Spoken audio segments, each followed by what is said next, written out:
A very good evening, dear students. So let's start the class with a video.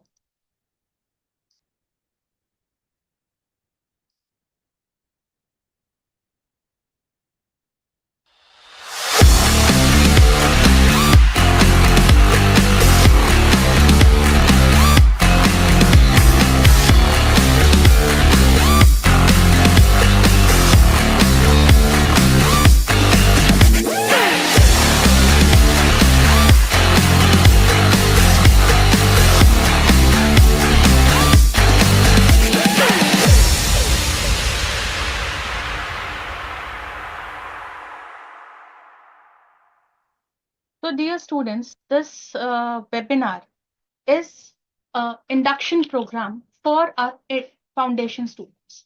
What is the aim of this induction program? In If you remember when you joined your foundation course, you must be thinking that how I will now see things, from where I will get the study material. You have enrolled for ICAI foundation program, but you were unaware that from where you will be having where is the BUS knowledge portal, how to use the knowledge portal. So in this induction program, we will help the students to get acclimatized with what all the institute, that is the ICAI, is doing for them, and they will get acclimatized with all the publications as well as the initiatives that the BUS academic wing is doing for them. And they will have a meet and greet program virtually with the superheroes of CA profession. It is to be held on 23rd of May, and the students can join virtually. So what is your role in this? You can tell the students, your near and dear ones, or the students that you know that wants to join, those who have joined the foundation program, to tell them about this. Okay. So that they don't again have to face the problems which you may have faced. So you become a hero in their life by giving them the right platform and navigate their journey in a bit better and smoother way.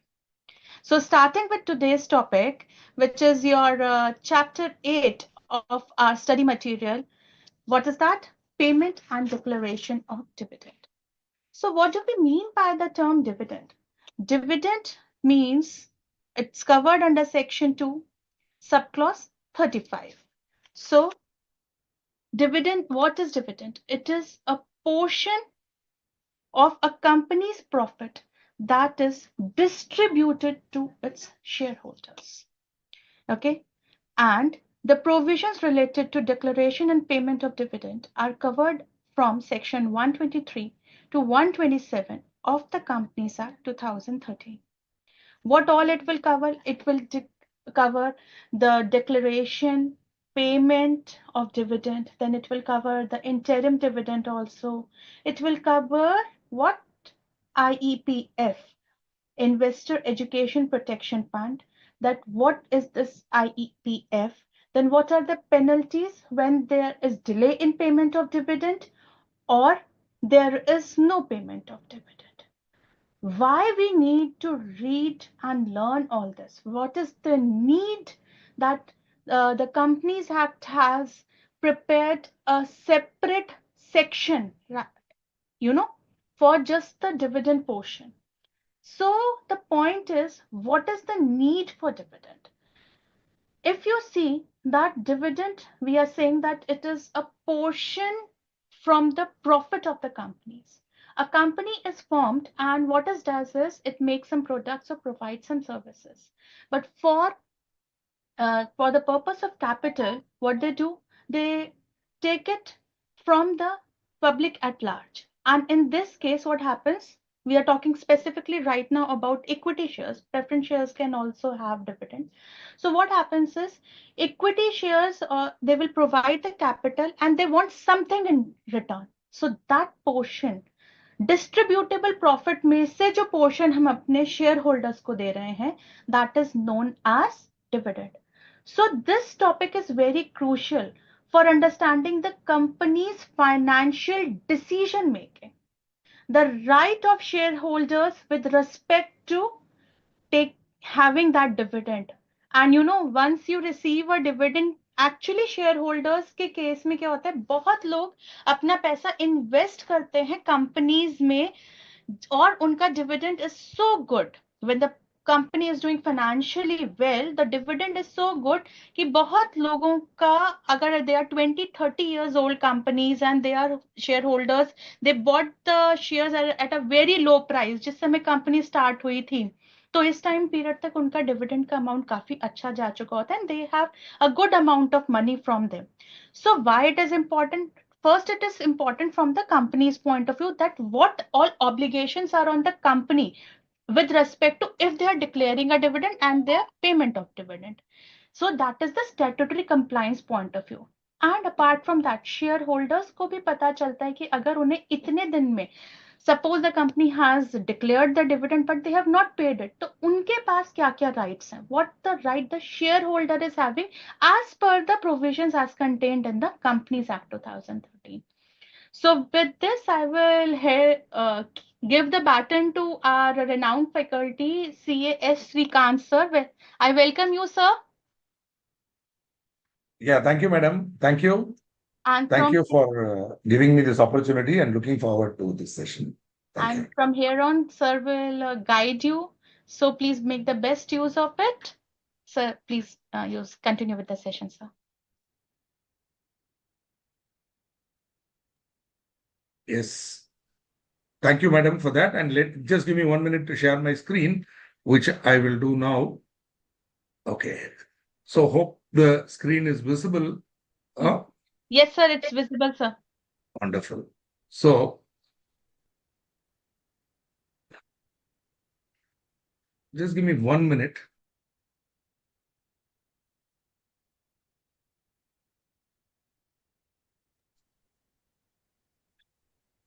So now, today, as Madam rightly had so beautifully introduced the topic, we will be talking about declaration and payment of dividend.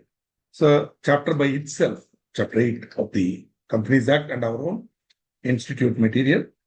As you are aware, there is a query pad also, wherein you can raise your queries. I have logged into that. And one humble request, don't expect immediate answer. So don't keep on repeating the message again and again. When I'm giving the lecture or when I'm giving explanation, I will talk, but I will not look there. Once I come to the logical point, I will look at it and answer. So don't keep putting again and again and asking, are you getting my message like that? It's use little bit. So good. Then, as I told you, this is chapter 4 of the Companies Act. And we are going to talk about today the meaning of dividend, already explained very beautifully by Shraddhaji. Maybe a little bit I will touch. Difference between final and interim. Declaration of dividend, very important. Certain conditions are there. Certain preconditions. Also, transfer to reserves. We'll talk about depreciation, maybe. I will give you my views on why Companies Act, which is a law and not a financial or like income tax or GST, does not deal with any finance matter. Why does that law talk about depreciation? I can understand if in accounts we talk about depreciation or in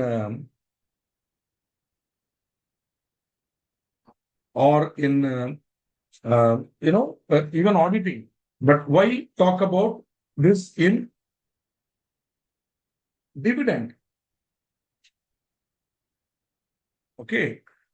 So I'll give you my view. Let's see if you agree or disagree or what. Then there is a very important, I would say, possibly from exam point of view, most important topic, which is when you're not having sufficient profits, can we declare a dividend out of reserves? How? Some conditions are there. We'll see that. Any stage, if you want me to repeat or explain again, just put it on the pad and I will take it out. Lastly, we will see unpaid and unclaimed dividend treatment. Then lead from that, we will go to investor education and protection fund. And of course, penalties, stiff penalty for when you declare dividend and do not pay, stiff penalty. It's not thing. Coming to that point, basically, dividend includes any interim dividend. Wow, what a definition. Dividend includes interim dividend. Chal. What is dividend? That they won't define. In Companies Act, believe me, everywhere they will give explanation like this. What is public company, which is not a private company? What is holding company, which is not a subsidiary company? All sorts of things. So here dividend includes dividend. What is a charge? Charge includes mortgage. Why charge should include mortgage? There is a reason, but no. Okay, that way, I always feel Companies Act definitions are like Brahma Sutra, where just aphorisms, where simply one sentence or one line they give and go. Then out of that, everybody can write Bhashyam. Everybody can write one treatise on it. That is, I mean, that's why I love this subject. And though I'm almost 60, I'm 59, I still teach this subject. I've been teaching it since 1992 at all the institutes in SARC. And thanks to the Corona, I'm teaching it in the Board of Studies. And so, point is, can the shareholders insist on dividend? Even if all the shareholders vote for it, unless the board recommends the dividend, no dividend. Dividend is recommended by the board and approved by shareholders. Do the shareholders have the power to do the shareholders have the power to declare dividend? No. But they have the power to approve the dividend once declared. Approve the dividend once recommended. Okay. So three words are used. One is board recommending. Then approval at the grand general meeting, AGM. Then declaration. That is, after it's approved, it's declared. Once declared, it has to be paid. So this is the process. So dividend is recommended by the board, as I already said. Why? Because board of directors is controlling day-to-day management here. So they have a broad idea of how much they need to retain and how much they need to pay out. So the payout ratio, as absolutely and correctly pointed out by Shraddhaji, declaration of dividend is very much for a listed company, it reflects in its price in the market and its perception and its premium is linked to dividend. Later on, if you are going to become an expert in finance, and I think you'll find there is a dividend-based valuation model also. Dividend yield method, DDM model, is also there, which you can use to value a company. I have done it. Once during the Corona, all the IT companies fell.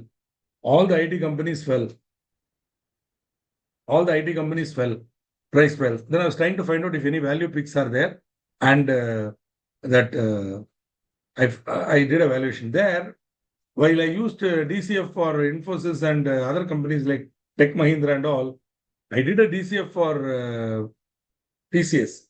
I also did a dividend declaration model, DDM valuation. You won't believe DCF and DDM were almost the same for TCS. That means the company exactly knows what is the correct payout, and the directors are brilliant. They know how to do it, so that their value is not destroyed because of dividend, but they declare dividend also. And a very beautiful thing. And TCS price, almost the intrinsic value arrived at DCF and the DDM, both were almost same. Just for the information. So all that I'm trying to say is dividend is important for share price also. It determines the value of that company. So not too much, not too little. Okay. Jada nahi, kam nahi. Should be exact. So that the shareholders have a perception that return is coming regularly, plus the company is creating value, based on its performance and growth, etc. So, right. Now, I'm sure you're aware of this. Still, it is my duty to inform you that dividend is declared as a proportion of nominal value or face value. See, today you want to buy Reliance, you go to the market, you buy. Okay. Price would be what? I don't know. Maybe if you're 1,300, 1,200, whatever, you pay. No, I don't care. I'm merely guessing. But when they declare a dividend, it will be on the face value, nominal value 10 rupees. It will be on the nominal value of 10 rupees, the declaration. So, just this is for your information. See, some of you may be highly brilliant. I agree with you. And you don't really need this input. But I find, by and large, we also get people from non-commerce streams, or even those who come from commerce streams, they may not be having that much depth in the subject as possibly somebody from a CBSE background or whatever. So, better to create the level playing field is how I feel. So, dividend is declared as a proportion of nominal or face value. Right. Which means what? 10 rupee share if I'm declaring 20% dividend, 10 rupee share if I'm declaring 20% dividend, I will pay 2 rupees per share. Got it? Suppose you buy the share at 1,200 rupees, you will get only 2 rupees per share. What is the return? 2 rupees by 1,200, nothing. So you can calculate return on that basis. If you do, dividend yield will be very less. Having said that, there are companies in India which give you a 7% dividend yield on market price. They're heavy dividend declarers. The payout is high. That is their call. So, AB Limited has issued equity shares having face value of rupees 10 per share. The shares are currently quoting on the NSE at rupees 250 per share. The company at its AGM held on 27/7/20 declared a dividend of 20%. Mr. Shekhar owns 1,000 shares, which he purchased at 300, possibly in a spike.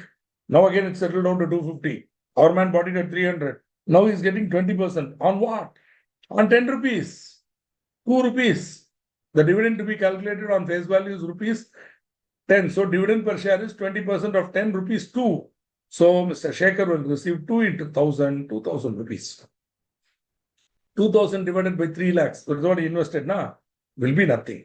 So dividend yields may not be very high if you go at high market value, but still dividend is important, and dividend declaration behavior is seen as a well-managed company. A company that declares dividend consistently without reducing or increasing too much is seen as a good company. It's a general view. Okay.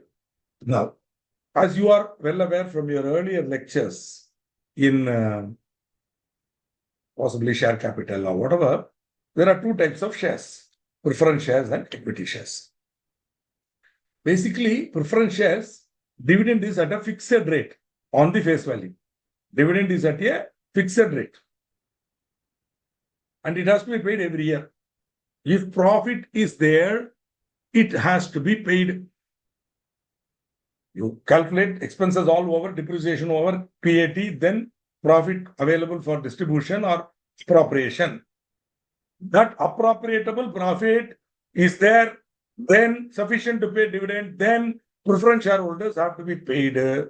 But suppose in a year, such profit is not there or it is insufficient to pay preference dividend, then you have to ask, are you cumulative shareholders or non-cumulative preference shareholders? If you are cumulative, then though I don't have money this year, I will accumulate your dividend. I will propose dividend, I will show it in the liability. In a year when I'm making sufficient profit, I have the money to pay. I have to pay all that. Right? But non-cumulative preference shares, in that year when there is a loss or insufficiency, nothing. No arrears is there. Next year, if I make money, I give you. This year, nothing. This is called non-cumulative and cumulative preference shares. Equity shares. Dividend is dependent on the dividend policy, which we already discussed. The board decides whether to give or not. If so, how much? So you have to pay the preference dividend. Thereafter, if something is left only, you can pay to the equity shareholders. Right? Now, the dividend is of two types, right? You have interim dividend and you have final dividend. See, before 1995, there was no concept of interim dividend in India. There was, but it was not statutory. There was no statutory control. See, my dear friends, companies were always declaring dividend. Even before Companies Act 1956, dividend was there. It wasn't as if dividend was discovered in India for the first time in the history of mankind. Dividend is, like the English East India Company, they were declaring a dividend on their shares. Okay. The English East India Company, as you know, is the first documented company. It was incorporated in 1600 AD, right? The first ever documented company. But the first ever listed company was not the English East India Company. It was the Dutch East India Company, which was listed on the Amsterdam Stock Exchange. When the Amsterdam Stock Exchange was the first stock exchange in the world. The first ever stock exchange in the world was not the New York Stock Exchange. There was no NYSE when the Amsterdam Stock Exchange was formed. And it was very successful stock exchange. And the shares of the Dutch company were traded there. Then, of course, you had the London Stock Exchange and all that stuff. Now, the point here is the dividend was always there. But see why there is a need for a statutory provision relating to dividend. After all, this is a policy. Why bring statute into it? Because the law wants to protect the investor from unscrupulous directors who declare dividend, make the share price go up for their own nefarious purpose or for their own villainous reasons. And they don't pay it. So they want to control non-payment of dividend once declared. So earlier interim dividend was declared by very good companies like Hindustan Unilever, MRF, like to name a few.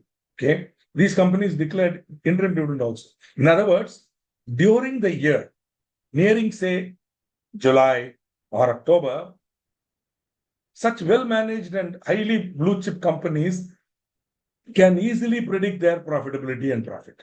Even on a conservative basis, they'll have enough money. So and many of these companies which declare interim dividend are basically dividend-based companies, we call them. They're safe companies, blue chip. I named the two companies, MRF, Hindustan Unilever, you can Cadbury India in those days. So these are all dividend companies. They will declare huge dividend. They'll give the money to the shareholder because they don't know what to do with it themselves. See, if you really look at Modigliani Miller theory, which I'm sure you will have to look if you're studying finance, you will MM theory or Walter for that matter, they both of them, I think, MM especially says, look here, you are the directors. Now, will you declare dividend or retain the profit? Now, if I am a board of directors, I have to be very clear. If I am having a good return on investment, why I will declare a dividend? I will tell the shareholder, boss, don't take your money. If I give you this money, what will you do with it? You will invest it in post office savings 9% or in bank deposit 7%, post tax nothing. 9% post tax it's nothing. Or give it with me. I'm already giving you 18.5%, 19% return on investment. Why are you taking it out of the business? Okay, this is a logical argument that is given. So that is how the equations are built in MM itself. What is that amount of dividend that would not deplete the valuation or that will not deplete the company's, wealth is what we talk. So, point. So interim dividend is declared by really profit-making companies who know for sure that they will have profit at the end of the year. They thought, why not a little bit of it now we give to these guys? So the board of directors has a meeting and they propose an interim dividend. Now, earlier there was no law for interim dividend. Then 95, I think 99 or 95, they amended and they in the old law. And they said, if a board of directors declares interim dividend, they have to pay it. It'll have, now you understand why dividend definition is like this. Dividend includes interim dividend. What does that mean? All the stringent provisions relating to dividend or the full final dividend will apply to interim dividend also. There are certain time limits, deadlines, all that will apply to interim dividend also. Board of directors cannot simply announce a interim dividend and then 3 days later, we are very sorry, we are withdrawing. It is not possible. Once you declare, you have to, within 5 days, you have to transfer the amount to a separate bank account. And as normal, you will be seeing that 30 days, you have to pay it. You can't keep making gains. So they want to control it. That is why they put a statutory thing on interim dividend. Otherwise, what does the law care whether you declare interim dividend or not? But they say if you, they don't use the word declare because at this stage, the shareholders are not involved. Remember, it's only the board that's taking a risk. And of course, the auditor is also, actually, auditor at that stage is not taking any major risk. Later on, when he's coming to the final counts, and if he finds that these fellows are declared dividend and profit is not there, then he will qualify. He has to, and he will get this stuff. But the directors are in deep trouble. But as I assured you, interim dividend is a game that normal companies will not play. Dubakur Limited will not play this game because they won't know for sure whether they'll make money at the end of the year. Whereas Hindustan Unilever Limited, Ken Campbell, you know them, all FMCG majors, Dabur, they will declare. Why? Because boss, their predictions are in, their markets are clear. Come say come, they will win. They will make so much money. Even with Corona, they will make money. Right? There was because of Corona, who's not going to use soap? Yeah. Assuming maybe because you're staying at home, you'll take 1 bath per week or 2 baths per week. Agreed. You'll still use soap now. Okay, these are not going to go away. Food is you are going to eat. So these are 100% Corona proof. So the whatever you call it, what is that? I even forgot the name of that. Okay. Now the point is something happened and we had a lockdown and all that. Now all forgotten. Okay. At that time we called it new normal. This is how it will be. Our life will be like this. Now, no. This is the nature of your life, my dear friends. Don't get locked into for certainties and permanences as if this is how it will be. 59-year-old man is telling you life changes. Nothing is permanent. What I saw when I was 25, I'm not seeing when I'm 50. I'm not seeing when I will not see. What I'm now seeing when I'm 59, I'm waiting for it to change when I'm 65. Right? Technology to change, society to change, youngsters to really understand the realities and change and bring about the social change that is needed. So in a changing world, no permanences, right? And so then having said that, the board of directors declares interim dividend, final dividend. So at this stage, the shareholders are not getting into the picture.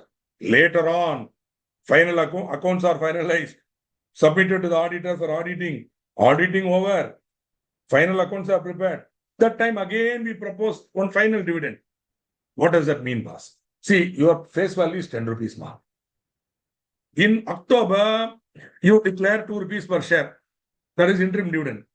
Then again, after March, sometime in July, you have your board meeting for approving accounts. In that meeting, you propose another 3 rupees. Totally 5 rupees per share. 2 rupees interim dividend announced and paid, but not approved. Sneha Bhai, are you able to understand what I'm saying? At that time when the board of directors announced, it was not approved by the shareholders. And of course, those fellows took it, went and did whatever they wanted to do with it, but not approved. So now at the AGM, we will have to get 2 rupees plus 3 rupees approved. 2 rupees already paid, no 3 rupees will be paid.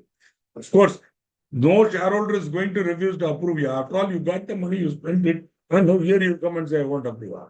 So that's not going to happen. And as I told you, most of the interim dividend declaring companies are extremely cash rich. Just go and do a research later and see these companies, which are they, and you'll be surprised. And also, remember, after you complete your CA final, okay, if you don't want to get into trouble like me by getting into practice, no income, nothing, waste of time, you go for employment. Then who should be your employer? These companies should be your employer. Those cash-rich, dividend-declaring blue-chip companies, they should become your employer. Think about it. Okay? Think like that and plan. Just because the guy is giving you 1 lakh more, don't go. Go to a company that is strong and will give you the basic foundation. Stay there for 3 years, learn, and then move on. Okay, so interim dividend. Just to quickly, the board of directors may declare interim dividend at any time during the period from closure of financial year till holding of the AGM. At any time during the period from closure of financial year till holding of AGM means what? 31/3/2025 financial year closed. From 1/4/25 onwards till holding of the AGM for 25/26. That will happen in 26 September. Are you able to understand? Interim, see, boss, 25 over. How I can declare interim dividend for that? Are you able to? But from 1/4/24 to date of holding AGM for 25 March accounts. 1/4/24 one financial year, 31/3 one financial year closure. From that day till 25 cup AGM will be held around when you come to meeting administration, management and administration, you will learn the deadline for holding AGM. All said and done, you push it September 30th, okay, or November 30th max. Okay. So you should take only the normal date. The normal date will be September 30th. Okay, 6 months from the end of the closure of the financial year. So from 1/4/2024 till 30th September 2025, anytime you can declare interim dividend for the financial year ending 31/3/25. I'll repeat. From 1/4/24 to 30th September 25, which is the due date for holding the AGM, at any time you can declare interim dividend. The board can declare or announce or whatever. For this period, they can declare interim dividend for the financial year ending 31/3/2025. Got it? Now, for the current year, that is 25/26, you can do any time, July, June. Now, nobody will do it in May. There's too early days yet. Ideally, you wait till half year end at least, September, October, November, or maybe if you're very confident, first quarter over, July, August, like that. Every quarter end you can give, so that one more you will give in April or May, and then maybe or April or May would be the final dividend. Enjoy. Okay. Now, interim dividend can be declared out of surplus in the P&L account. Profits of the financial year in which dividend is sought to be declared. So, as on 1/4, it is 31/3/24 balance sheet, we'll have P&L account opening balance, closing balance. The P&L account balance will be there on 31/3. That will be closing balance. That will become the opening balance as on 1/4/24. That surplus, that opening balance, plus the profits of the financial year in which dividend is sought to be declared. Okay. And profits generation in the financial year till the end of the quarter, preceding date of declaration of interim dividend. Okay. So, for example, suppose 1/4/2024, financial year in which dividend is sought to be declared? No. Financial year for which? So 1/4, I see the surplus. If it is there, I can declare. Or for 31/3/20, for that year, what is the profit you see? Or suppose you are spilled over. Now you are coming. You want to declare in June. You can. For 25 March, you can. So you can come up to the end of the quarter preceding the date of declaration of interim dividend. And you can declare. Okay. This is for sourcing. Now, this is the case. Company has incurred loss during the current financial year up to the end of the quarter immediately preceding the date of declaration of interim dividend. So this is the case where this year current year loss is still because of reasons, could be generic or economic or whatever. Then, though there is a loss, in spite of that, the members want to declare the directors want to declare. Market दिखाई नहीं जाती, जल गई हो Madam, बुरे की। Please mute. Who's that? Yeah. So this is a case where the company has incurred loss during the current financial year up to the end of the quarter immediately preceding the date of declaration of interim dividend. Suppose you want to declare interim dividend for the year ended 31/3/25. Okay. You want to do it on 30th September 2024. You can. So up to 30th September quarter, you have made loss for that year. Can I still declare dividend? Yes. Though you don't have profit in the current year, you can do it from the immediately. If you have P&L account balance, no problem, because you can use this now surplus in the P&L account now. But one condition they say, when you have made loss in the current financial year up to the end of the quarter immediately preceding the date of declaration, then interim dividend shall not be declared at a rate higher than the average dividend declared by the company during the immediately preceding 3 financial years. You are able to understand this? See, suppose there's a problem I have, we can maybe, PET Limited incurred loss in the business up to current quarter financial year 17-18.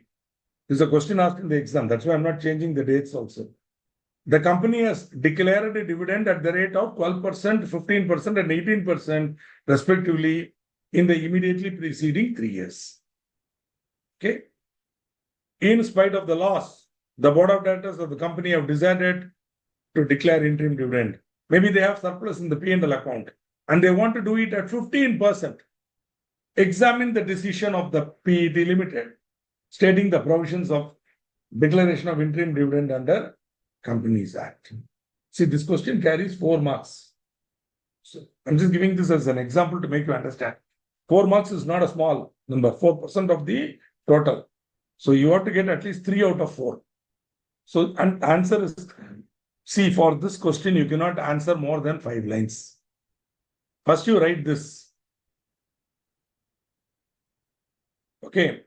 Or you write a little bit of facts. Maybe 1 paragraph, 2 lines.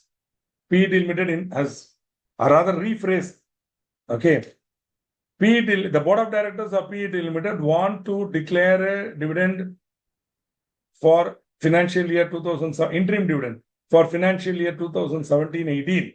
Although, even though they have incurred loss up to current quarter financial year.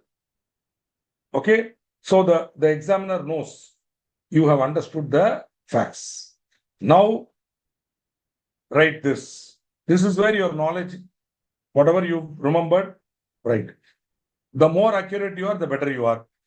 If you are able to remember, if you are able to have the memory, then you can do this. If you can write this, you are great. That's almost 3.5 on 4. According to section 123 of the Companies Act 2013. Blah, blah, blah, blah, blah, blah. Now you have written the section. Now check out. What is the average rate? 12 plus 15 plus 18. Am I correct? So 10, 20, 30, 40, 45. 45 divided by 3. Wow, 15. So the company can declare dividend at 15%. So you have to first calculate, say the average dividend declared is as follows. Then it can be seen that the proposed interim dividend is not more than or is equal to the average dividend. Is the interim dividend proposed to be declared is at a rate which is not higher than the average dividend. Therefore, the board of directors of PET Limited can go ahead or can proceed with the decision. Friends, if this is written as an answer, I know I'm telling it in English. If you're writing in Hindi, just similar. See, language is not important. The clarity with which you present the answer. Even in Hindi, you can do ba. So my point is, the logic should be there. Line by line, you should build brick by brick, you should write the answer. So that your brick by brick, you have to earn your 4 marks. Don't write anything unnecessary. This is not a UG examination or PG examination where you can put gas and get away. This is a professional examination. The examiners are all senior professionals, serious professionals. If you write gas, they will immediately go. He is correcting 100 papers. Your paper is 1 among 100. So if you want to really, really make an impression, write neatly in separate sentences and build your answer to the conclusion. For 4 marks, you'll get 3.5. 3.5 is like that. If you score every question that you're writing, out of 100, you will get 70. This is the secret of getting rank, getting high marks. Suppose you see a person, for example, I myself a rank holder, both inter and final CA, both inter and final ACS, All India 4th, All India 10th. That is not the point. That is nothing. Point is system. When you approach the paper, you approach with the system. I'm teaching you steps. Don't put again in message, sir, please teach us how to get rank. I'm teaching you. This is how you have to get. Every answer should be planned and every answer should be executed neatly so that the examiner should literally take your paper, do like this and give the mark. Then you will get 70, 60, 80. Why not? Okay. Preparation is 40%. Mugging up from the institute material, blah, blah, blah. That is 40%. Presentation is 60%. If this secret you are able to get it, that is the key for unlocking professional excellence.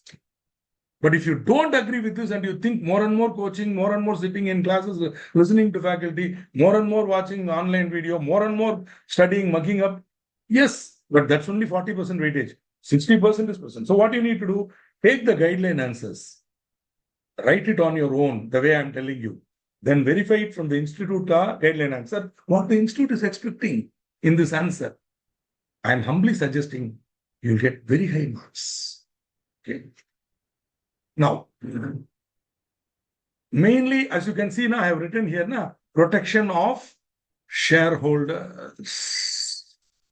The amount of dividend, including interim dividend, shall be deposited in a scheduled bank in a separate bank account within 5 days from the declaration. See, we use the word declaration. See, that way, my humble view, the draftsman of the 2013 law is a very loose in usage of terminology and all. So, but if you're going very strictly by meaning, now, I would only use the word announce because board of directors has no business to declare. It is only when it is approved, it is declared. Till then, you're only announcing, Baba. Later on, when the shareholders approve it, you declare. Okay, this is my humble view. But since the Act uses declaration also, let's not split hairs on it. As a person who's unfortunately learned English, I'm telling this to you. But if you feel that it is whatever, it's okay. No worries.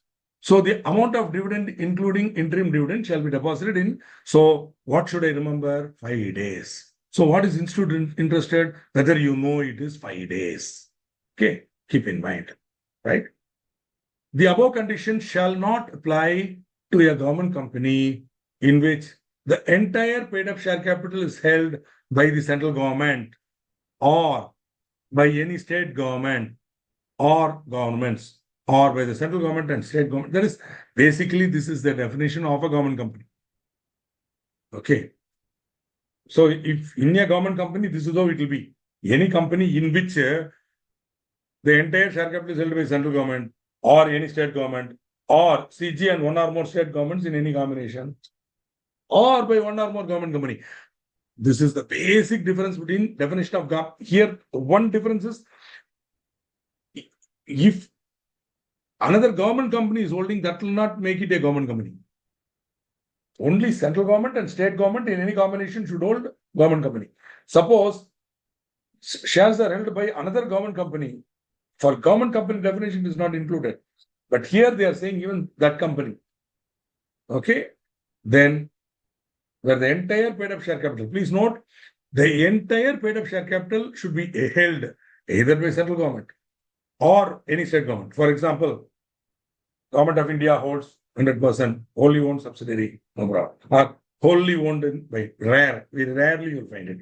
Nowadays, with the privatization and disinvestment, rarely you'll find such companies. Once in a while.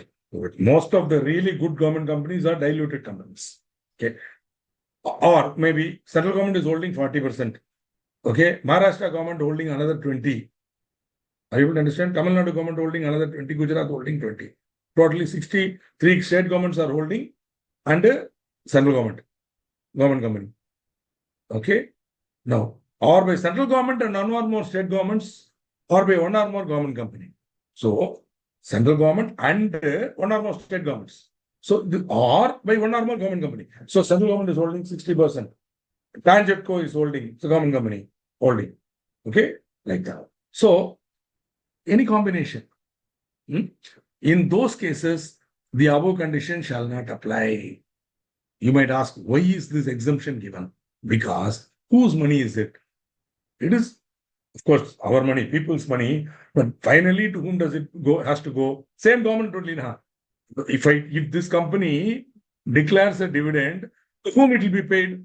Not to Srikanth. It will be paid to the government of Maharashtra, government of Gujarat, who have already invested.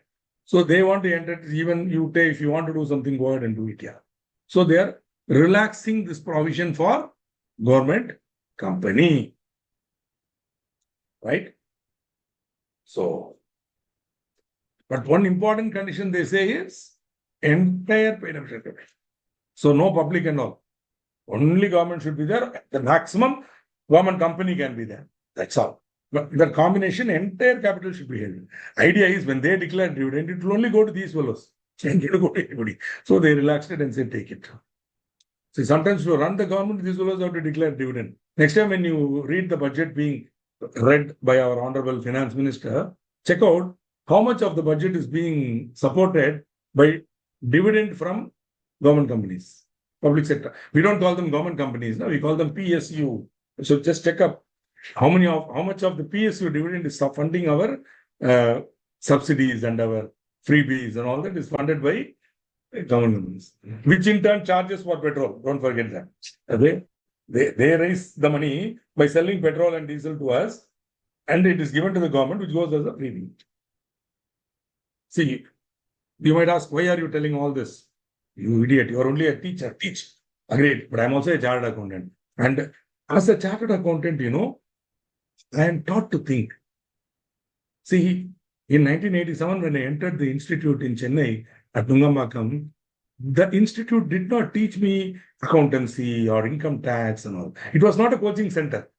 It was a place where you could go read in the library. Maybe some classes will be conducted. Some very learned people will come and share their views. And that's about it. Most of it we did on our own.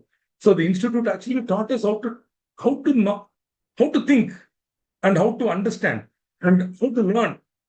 That's what she taught us. And we made a life out of it. Okay? We made a life out of it. No spoon feeding, no hand holding. It was not a college. It was an institute, where people who practiced the profession of accountancy, their association, they permitted us to write exams and join that association. That's all. You take away everything, frills and fuss. This is what institute is all about. You can create 100 things. So one more thing we learned in the institute was thinking. So every chartered accountant is a free thinker. Agreed, we obey the law, we apply the law, we are bound by the law, etc., etc. But doesn't mean that I should not think freely or tell what I think is correct. That view should never be adopted by a member of this institute, whether in service or in practice. More so in practice, where I have to exercise my independent opinion to sign a balance sheet. Once I sign that balance sheet, nobody will come to protect me, including my own institute. So before I sign, I have to form my own. What is that? Later on, when we come to auditing, maybe inshallah, I'll teach you. What is that? Opinion. So when I am capable of forming an opinion, my opinion is valuable. And I have the right to a private and personal opinion on anything. And expression of that is a freedom. So don't ever, sort of borrow your views from other people or from WhatsApp or from, social media. Don't borrow it or don't adopt it blindly and come out with your own views. You might ask me, will this help me in the exam? It will. Because what is being tested in the exam is independent thinking, application of principles. Okay? Not blindly mucking up and vomiting. That is why I'm saying start thinking now itself. That's the point. Now, a small comparison between these two guys. For example, not getting any queries in the query pad. I shall presume that at this stage there is no query. But if you want, you can ask me at any stage. You can ask. Maybe since I'm, if you think you want any support by repeating. So interim dividend, basically what is interim dividend is declared and paid during the accounting year before the finalization of accounts. Final dividend is after the accounts are finalized, approved by shareholders, and after the closing of the financial year. In fact, Around the time the shareholders approve the interim dividend, the dividend, sorry, the auditor has certified the balance sheet, wherein proposed dividend is also there. Okay.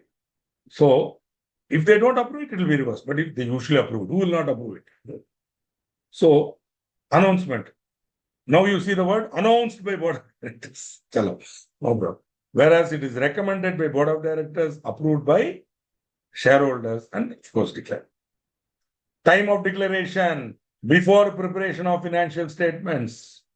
Here, after preparation of financial statements, see there is one penultimate event where accounts are finalized. In fact, by and large, auditing is also over. Any qualification or reservation is already expressed by the auditor in mail. Now you have to either reply and convince him, or give some reply. He doesn't accept it, he will qualify and go. It is at that stage. It goes to the board.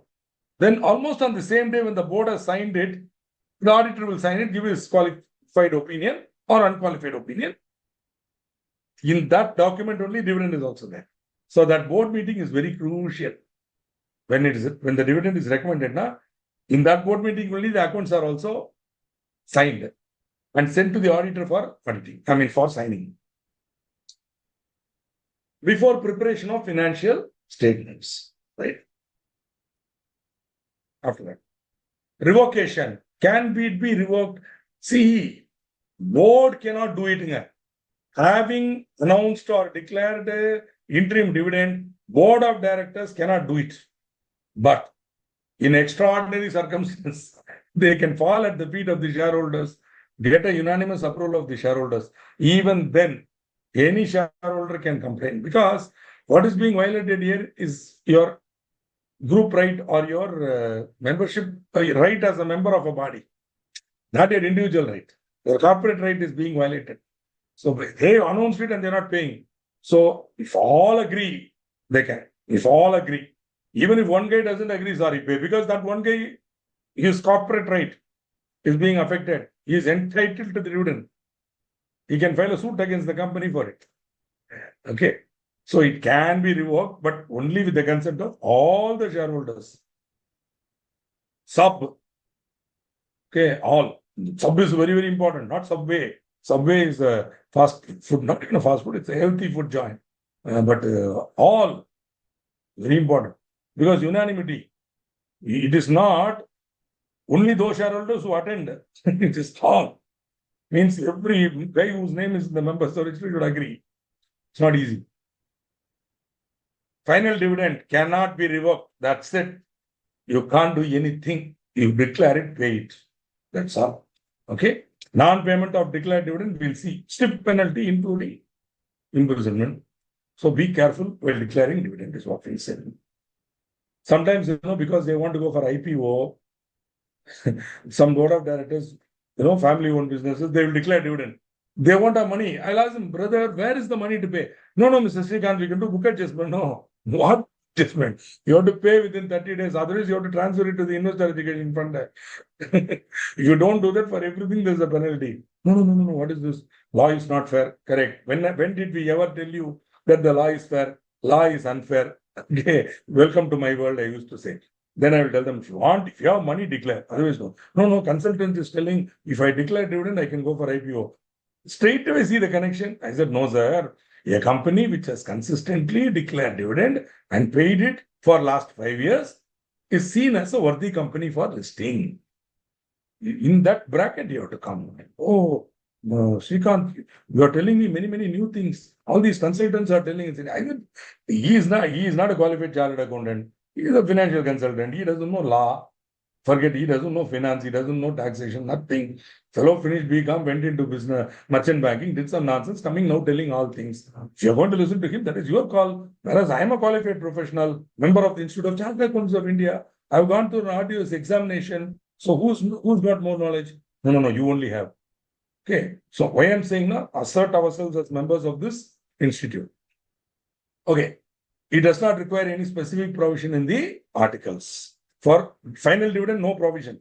Interim dividend B, there is no provision for declaration, but there is a provision for payment. right? Of course, the articles have to provide for interim dividend. Unless the articles provide, then you can't declare it. In fact, no. But articles have to provide. In your articles, if there is no provision for interim dividend, you cannot declare interim dividend. Final dividend, you can. Okay. Now, this is a similar question. Are you able to see repetitive questions are? Alex Limited is facing loss in business during financial year 2018-19. In the immediately preceding 3 financial years, company had declared. Now, you will have to ask me a very important question.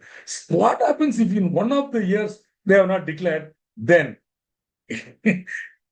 see, let us say the 7 is not there. Instead, you have instead of 7, you have 0. Then it will be 0 plus 11 plus 12 divided by 3. I don't know, it will be a very odd number. 23 divided by 3, roughly 7 point something. Okay. Am I correct? 23, 21, 21, then 2 by 7. 21 and 3, 7 and 2 by 7. Right? 7 and 2 by 7. 2 by 7 again is point something. 0.2 something. 2, 3, 3. Okay. So the point is, you divide and see what is it. That's all. Whereas if this is not there, if I remove this point, so then it will be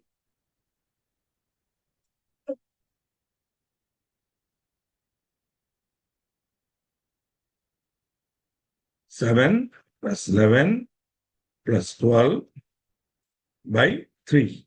So that's like 3, 10, 20. Oh, wow, I love this number. I get 10. So where you have incurred loss up to the quarter ending for which you want to declare, then you can declare interim dividend, but the rate should not exceed average of the immediately preceding 3 years, which is coming to 10%. Therefore, the board, see the conclusion you should write like this. Therefore, the board of directors of Alex Limited is advised to declare only a dividend of 10% as against their decision to declare 12%. Okay, 3 marks in there. Don't underestimate this question. 3 marks out of 100 is 3%. 3%. So if you're aiming for 60, 70, come on, you're all cricket fans. Yeah, think about it. You are a batsman. You're standing there, that too in a, what do you call that? T20 or T50, some nonsense you call them. Every run matters, boss. Every ball I have to hit. Every time the bowler is coming fast and throwing the ball, minimum boundary, sixer. At least I should put on Doka and have take one run, 2 runs. Are you able to understand what I'm saying? Without taking a run, if you have played, fellow should be shorter. Because that's called run rate now. Maybe I'm not a cricket fan, I don't even understand cricket. But when my my son-in-law, not even my son-in-law, some of my son-in-law side family said no, my wife said no, they watch cricket. I don't know what that is. So by that little bit, a chartered accountant learns fast. Anything he will learn quickly. So I understood, okay, this guy is holding a stick there and hitting it. The other guy is coming and throwing the ball. Then there are some lines. If this hits that line, they call it 4 runs. Beyond the line, they call it 6 runs. This guy runs once and comes back 1 run. And then there are 3 sticks in the back and this guy gets hit there. It's out. I mean, broadly, I can. So the point here is, but one thing I understood. Man has to hit. Man has to take a run. Run rate is important. Otherwise, the team loses. So for you also, same thing. Sitting in the exam hall, your marks rate. Every question, check. Which means, if you're really smart now, when you come out of that exam hall, in a piece of paper or in the question paper itself, you can put roughly mark and see how much you're going to get. I've done it every time I walked out of that exam hall. On a conservative, I put my marks. Invariably, the real marks would be 3 or 5 more than that. 3 marks or 5 marks more than that. Okay, never have conservative marks because I'm a chartered accountant. I have gone taught to be conservative. Well, always provide for the first. But in spite of that, I know for 3 marks, I'll get 2.5. No, take it 1.5. Or sometimes I know for sure I'll get 2. Friends, you might think I'm boring you with all this stuff, but I tell you, this is what is going to make a difference. Why are you sitting here listening to me, all this nonsense, dividend and all? Because you want to clear the exam now. This is the secret.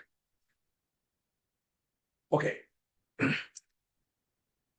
See, sometimes I speak very colloquially and very casually. Even today morning, I was talking to the final qualified company secretaries in a corporate leadership and development program where I was addressing about 20 of them. So they looked at me, I said, sorry, this is the way I talk, not even only to you, to income tax officers, to commissioners of income tax, to clients in my Rotary Club, in my Masani Club, wherever I go, this is how I talk. That is it.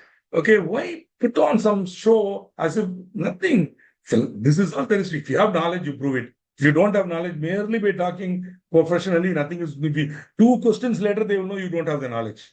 Two questions you answer, they know you don't know the answer. How does it matter how you talk? So long as you communicate it to the client. Many times we get clients who are engineers, but who have no financial knowledge. I can't talk to him. So according to Companies Act Section 143, he won't understand all that. Sir, if you declare dividend, you have to pay it within 30 days. Oh, is it so? That's it. If you can't talk that language, maybe even in corporate, it's very difficult to get along with marketing people, HR guys and all. Fellows cannot understand. You have to very, very carefully you have to explain to them. Okay? They immediately they'll say, oh, so Srikanth, I'm very weak in finance. I don't know 2 plus 2. Boss, you don't have to do 2 plus 2. You understand what I'm saying? Have you deducted PF? Yes. You have to pay it on the 15th. Have you paid? No. That is all we're talking about. No. What is it that you want to know in this?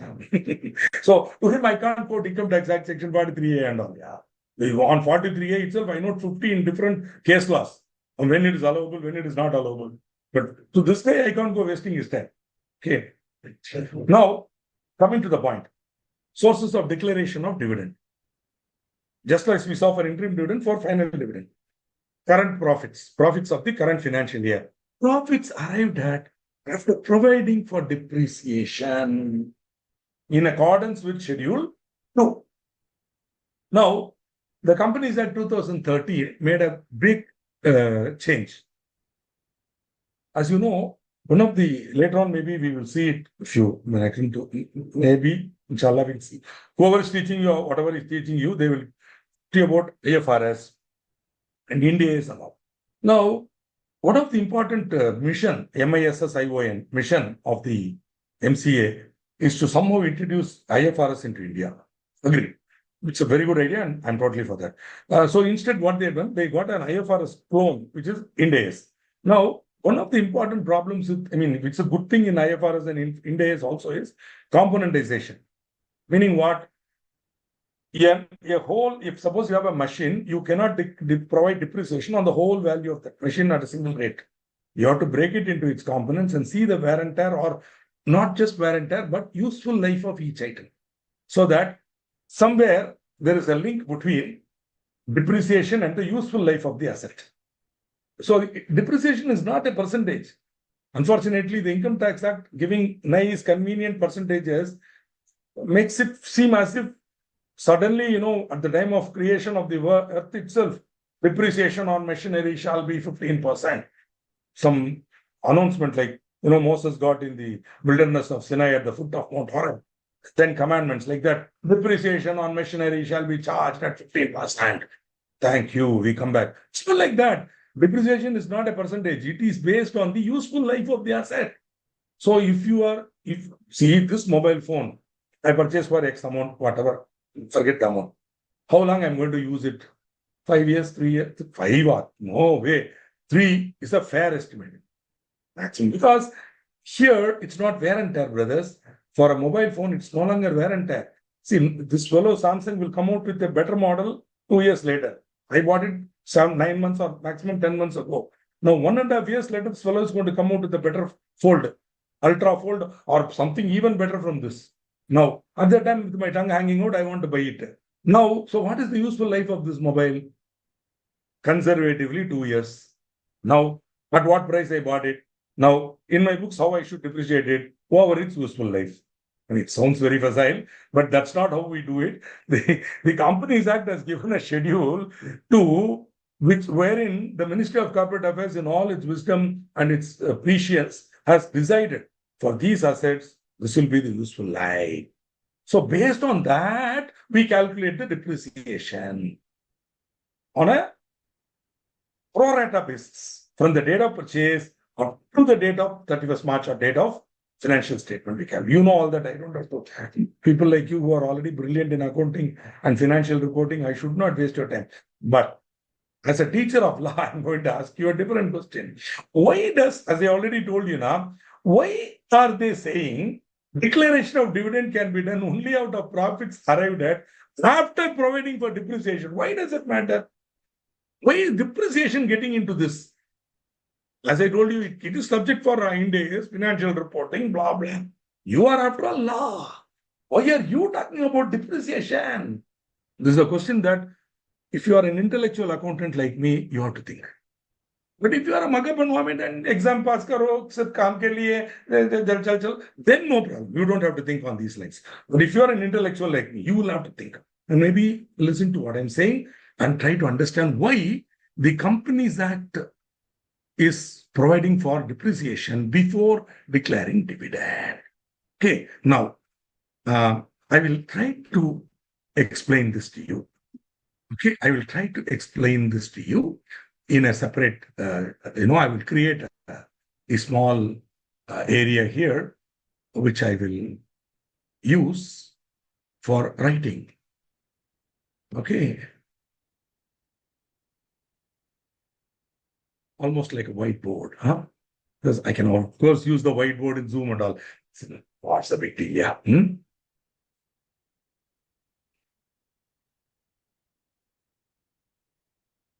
Okay. Standard T from balance sheet. Now, there is a company name. I'm going to give it a safe name, XYZ Limited. Now, this is a very peculiar company. This is a fantastic company. It has a policy of 100% dividend declaration. 100% dividend declaration. You got it? So, this company has fixed assets 100 rupees. This fixed assets are supported by share capital 100 rupees. It's a very peculiar hypothetical example. No company will be like this. They introduce 100 rupees or 100 crore or 1 lakh or whatever. And with that 1 lakh, they bought fixed assets 1 lakh. They run the business, all the expenses over. Every year, this company makes a profit of 10 rupees. Fantastic. And that 10 rupees will be there with the company in the form of cash or cash equivalent. I mean, hypothetical. Are you with me up to here? XYZ Limited, first year operation, 100 share capital, 100 fixed asset used properly, the sales minus expenses, net of tax profit 10 rupees.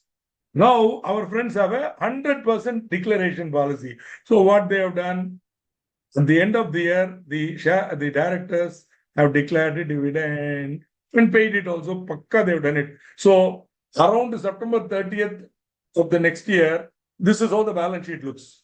Like this, these Walas have been doing for 5 years. Meaning, 5 years, they made 10 bucks every year. Whatever they made.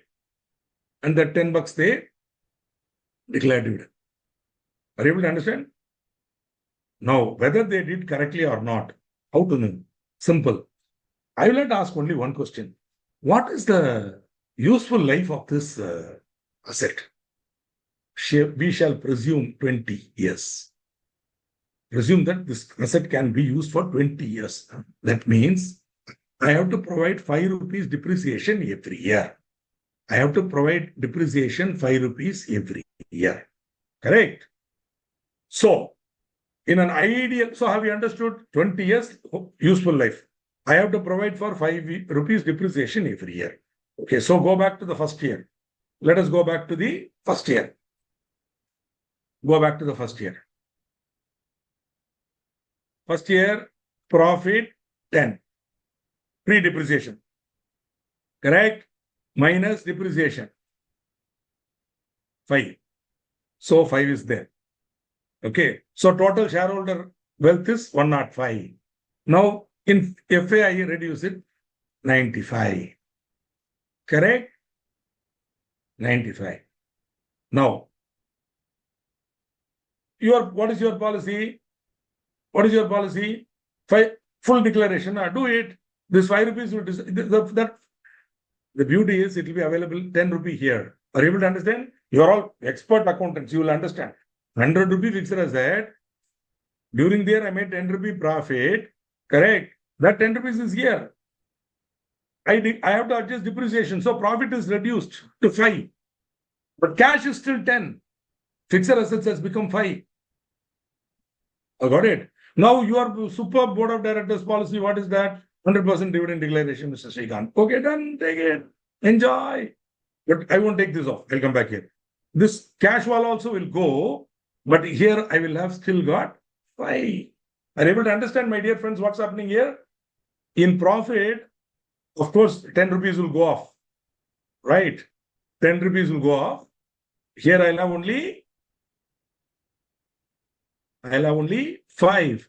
But I'll have depreciation, provision, or whatever. 5, or it's already reduced there. So that's gone. Okay. So at any point in time, right? The depreciation is reduced here. No, so I can't take it here. Sorry. Okay, I'm sorry. I can't take it here. It's already reduced here. Either I show it here, or I show it here. So here I've shown it as a reduction.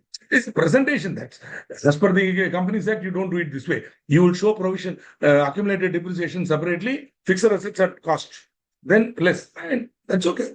I want you to understand the principle we are doing here. And the very important principle I'm showing you is, friends, the shareholder share capital is 105. Profit is 5 rupees. Fixed assets have come down, right? Sorry, where is the profit? Even the profit has gone. Even our friends have taken it off now. The directors have taken this off now. So what is left? As usual, nothing. No. 100 rupee share capital is there, but fixed assets ka WDV. Fixed assets ka WDV 95, which means to that extent I have retained cash in the business. So now we are able to link depreciation and dividend. Suppose I had declared the dividend without depreciation, this 5 rupees will not be here. Now, if I do it consistently for 5 years, the old policy, consistently for 5 years, I do the old policy. What will be the position? This will be the position. Every year I make 10 rupees, take it. 10 rupees, take it. Now, at the end of the 5th year, assuming that our estimate is perfect, then this 100 rupees will be worth only 75. Now, if the company goes into winding up, what will happen? The liquidator will only realize 75 rupees, whereas he has to pay share capital 100.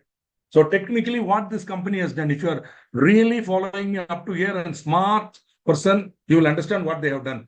They have violated one of the 10 commandments, or I should say, golden rule of company law.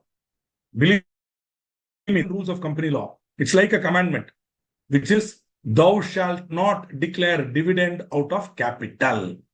Now, very important. Thou shalt not declare dividend out of capital. That is why when you studied share capital and there we show share capital and debentures. There we would have told you, you cannot issue shares at a discount. A company is prohibited from issuing shares at a discount. Kyun? Because of the same thing. The minute I give discount, what am I doing? I am crediting share capital at 100, but I am getting only 90 rupees cash or 95 rupees cash. That means what? Straight away 5 rupees dividend I am giving you. It's nothing but capital dividend. Thou shalt not declare a dividend out of capital. This is a very fundamental, shall we say, commandment in company law. Please try to remember or note it down somewhere. Whether they will ask this in the exam, no. But whether this is enriching you as a future finance professional, absolutely yes. Your hold on financial reporting will be different now. Okay? So, got it? That is why they very clearly say, if you want to declare dividend, you can do that only out of the profits arrived at after providing for depreciation in accordance with Schedule 2. That I am not questioning. That is the Ministry of Corporate Affairs and all its prescience. See, depreciation is a moving target. Nobody can predict it. Okay, which is why you can play all sorts of games with change in the method of depreciation. The last resort of this scoundrel is change in the method of depreciation. When somebody wants to show some profit without actually earning it, no, sir, we are always using WDV. No, we will go for SLM, then some profit. If you read property, plant and equipment, you'll know why that can never happen. Okay. The standard is very clear what you're supposed to do. Okay. So sorry if I'm being a little blunt, but 35 years as a practicing CA, I've seen enough and more gimmicks, enough and more games being played with the balance sheet for no reason but for short-term benefits. Whereas those of my client, I should say about 95% of my clients who sincerely did their business, earned money, their balance sheets are pakka, beautiful balance sheets, not by any gimmick by me, but by their own hard work. I only advise them on compliance and advise them on maybe a little bit of tax neutralization and of course on strategy and how to move forward, where to go. This is what we are doing. We are not wasting our time doing accounting gimmicks in balance sheet and P&L. Okay, good. So profits of any previous financial years remaining undistributed arrived at after providing for depreciation. So previous financial year also you have to provide, or both A and B. Of course, lastly, in some cases, the central government or state government may have guaranteed dividend for some reason. So if so, if the money is provided by the central government, that can be used.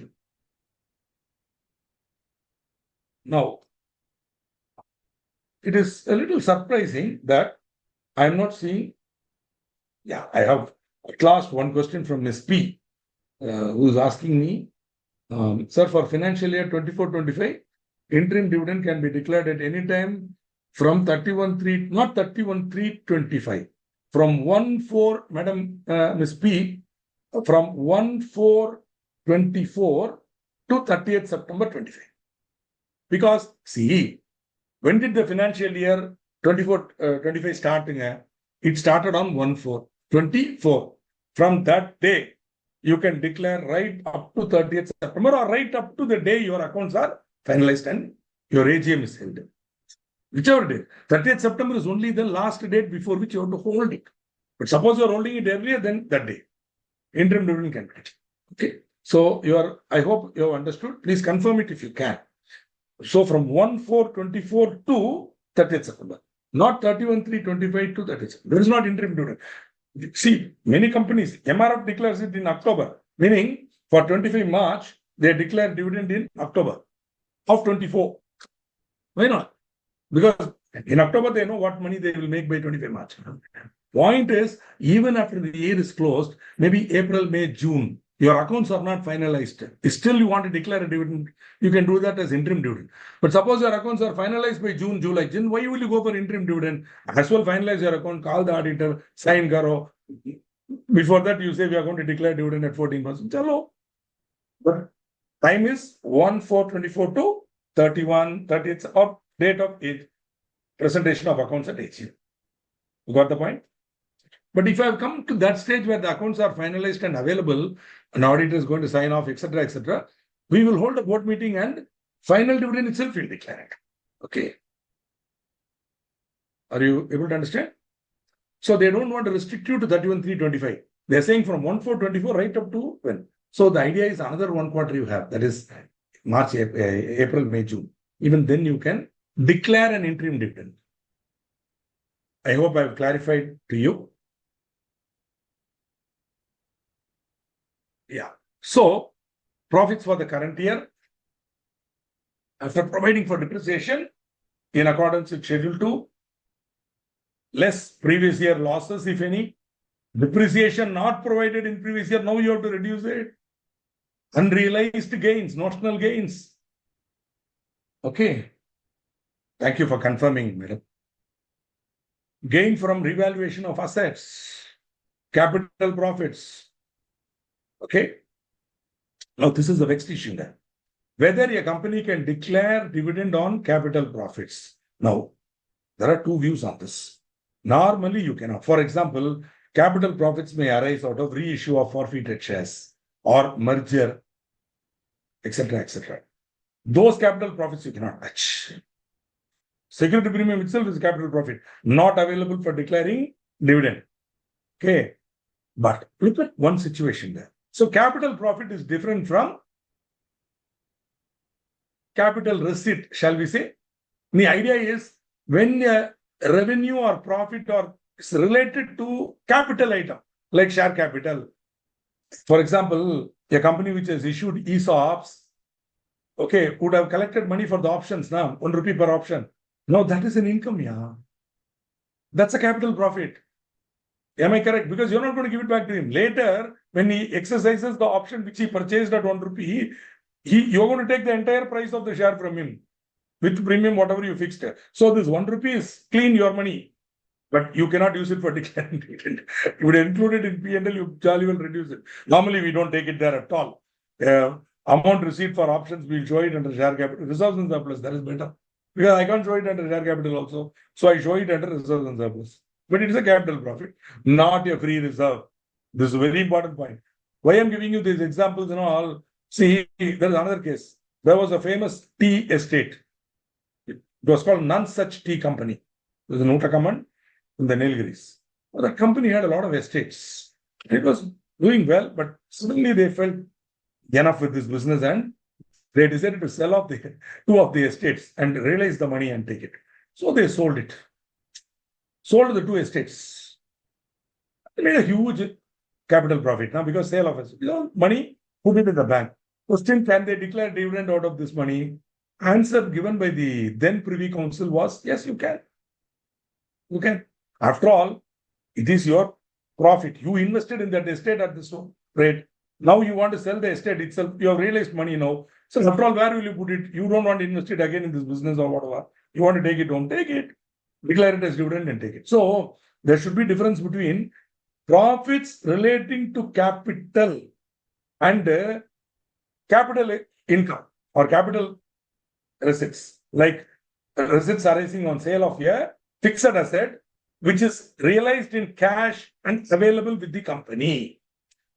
Okay, this None Such Company. Then later on, they changed their mind. You know what they did? They reduced the capital.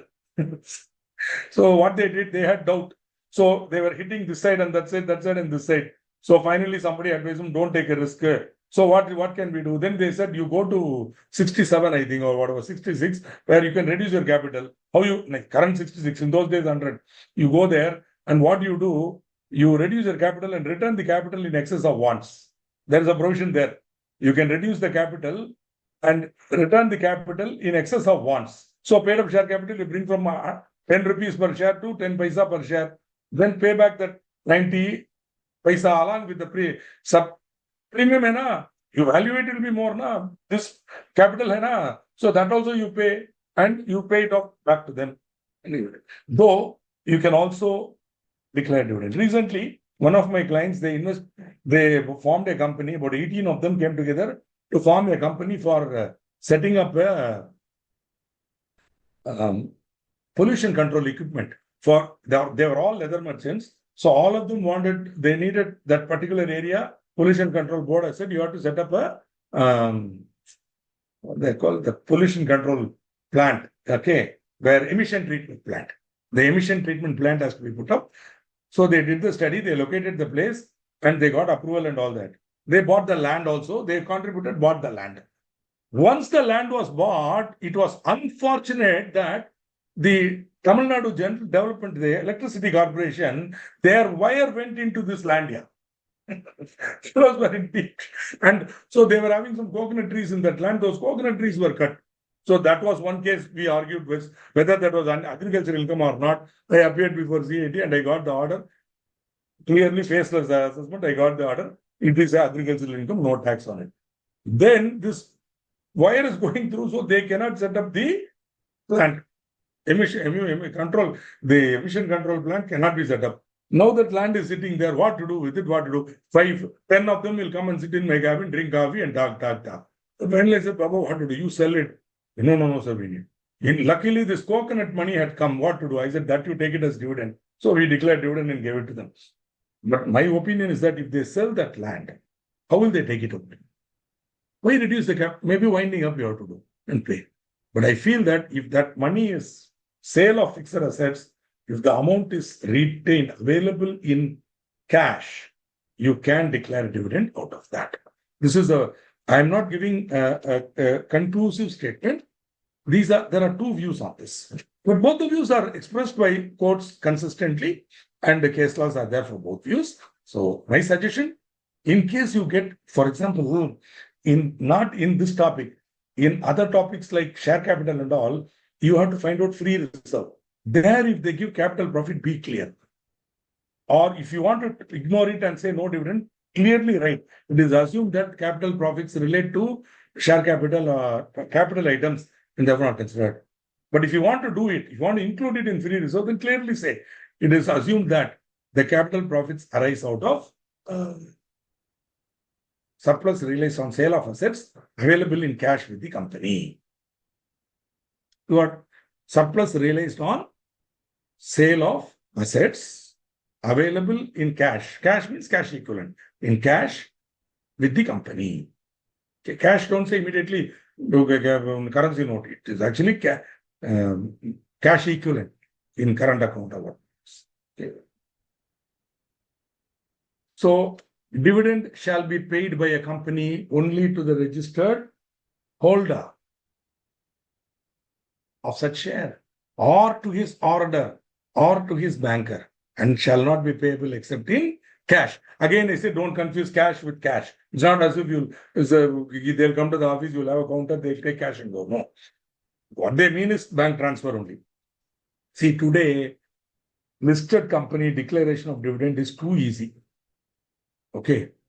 For many companies, we perform a very special service called dividend audit, where they call us and we have a process which we apply to their process, and we see whether it's all satisfied and we give a certificate and go.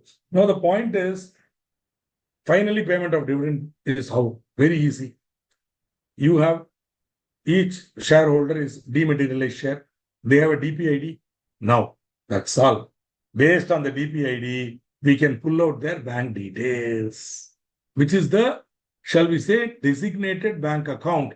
That fellow, when he opened the DPID, he swore on solemn oath that all dividend repayment of application money, etc., will come only into that account. Once it goes into that account, your job is over. So now it's very easy. All I need to do is send a list to the banker, and one shot, the bank will send the money out. I just have to put the money in the account, send the list. In fact, not even paper. We send it in digital form through the software. They get it. They immediately copy paste it and into their software. Payment goes to all the accounts.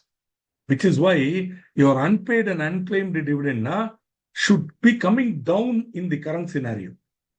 Are you able to understand? In those days, the dividend was not paid like this. It was paid with dividend warrants. Basically, checks payable on that bank account.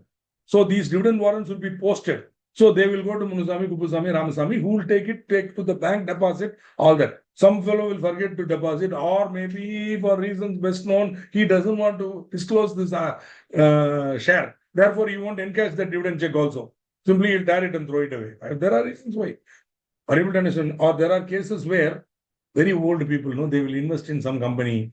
Then that company will keep sending dividend warrant. They will not know what to do. They will not even know what it is. I've got cases like that. I'll tell you. Later on, when we come to Investor Education Protection Fund, I will tell you. Okay. So then they will be not knowing that the dividend is there. All that will be transferred to Investor Education Fund.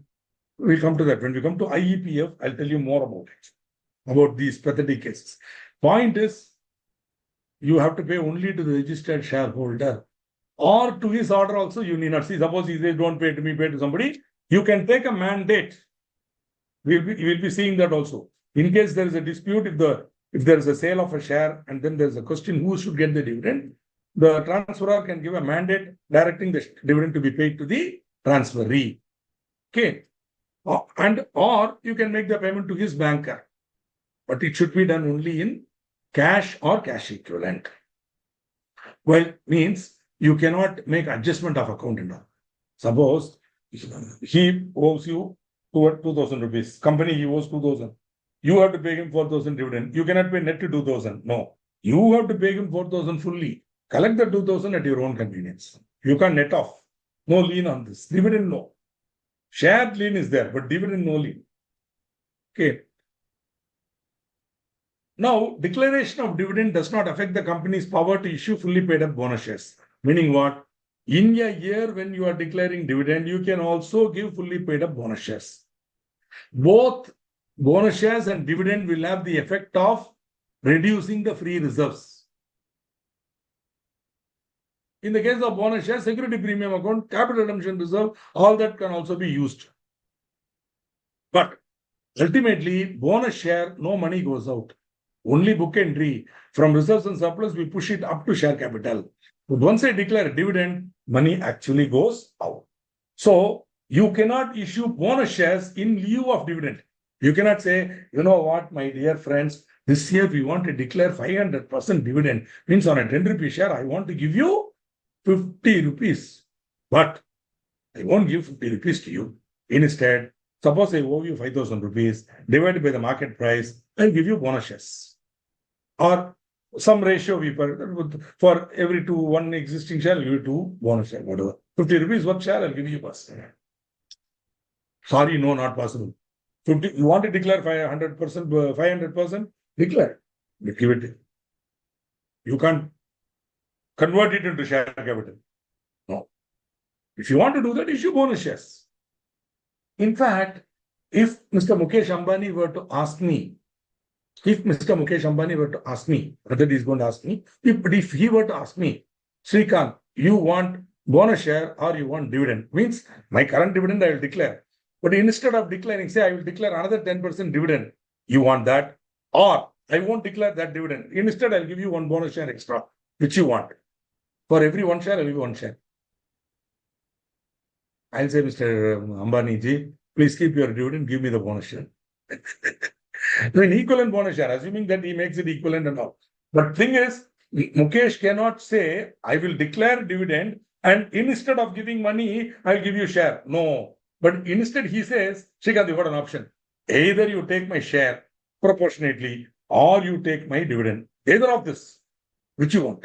I will simply say, G, give me your share.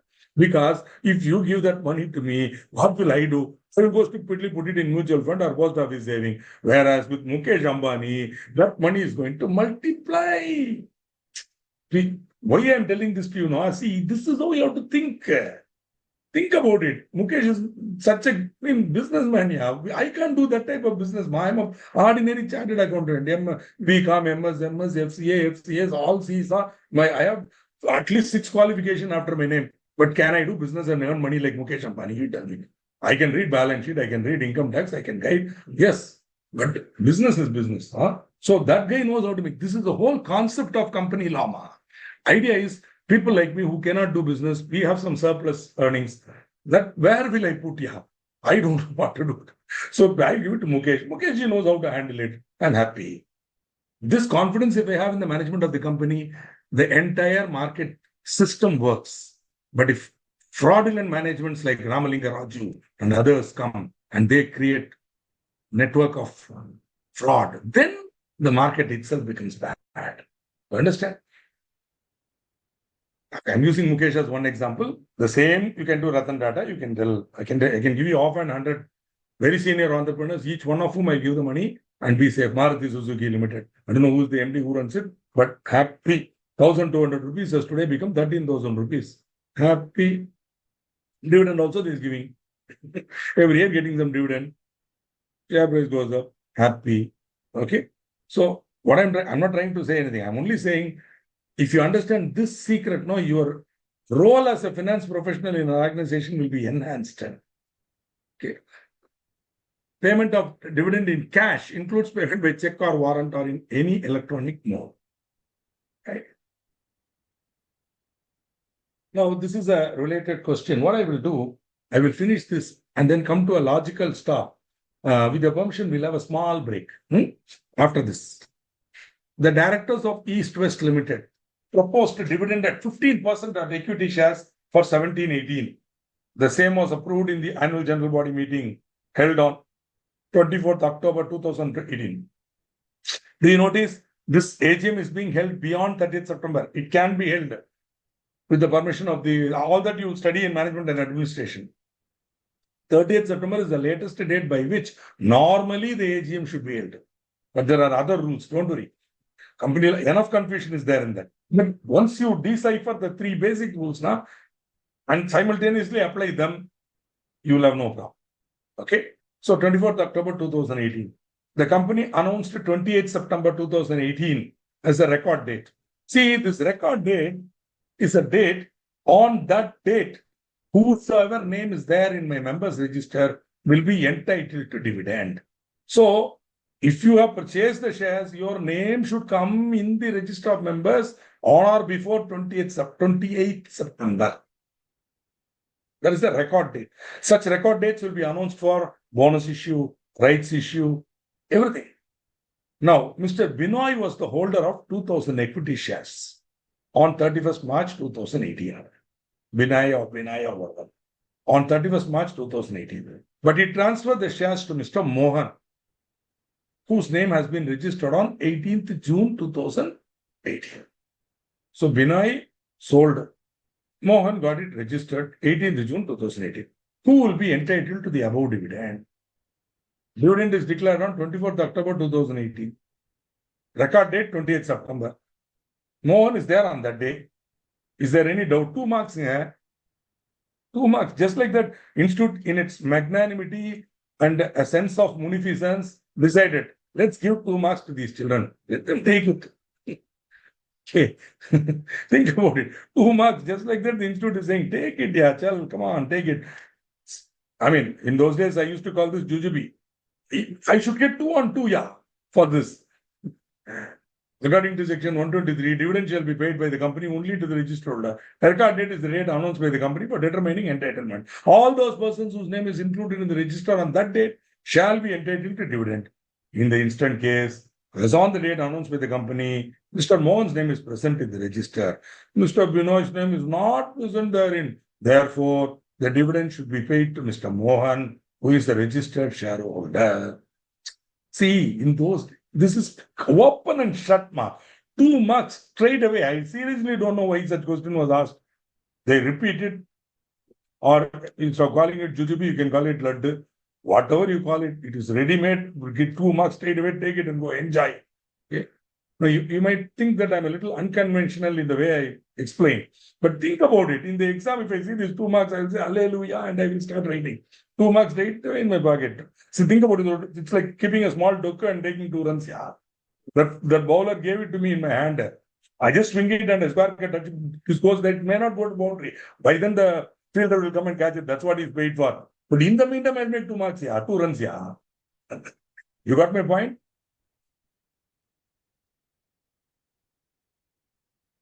So before we go to transfer to reserves, permit me to take a small break, say about 10 minutes. So the time now is almost 7:40. So we will have a little more. So I will be back in 5 to 7 minutes. You can also take a small biology break, etc. Sir, small break, sir.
Okay. Now,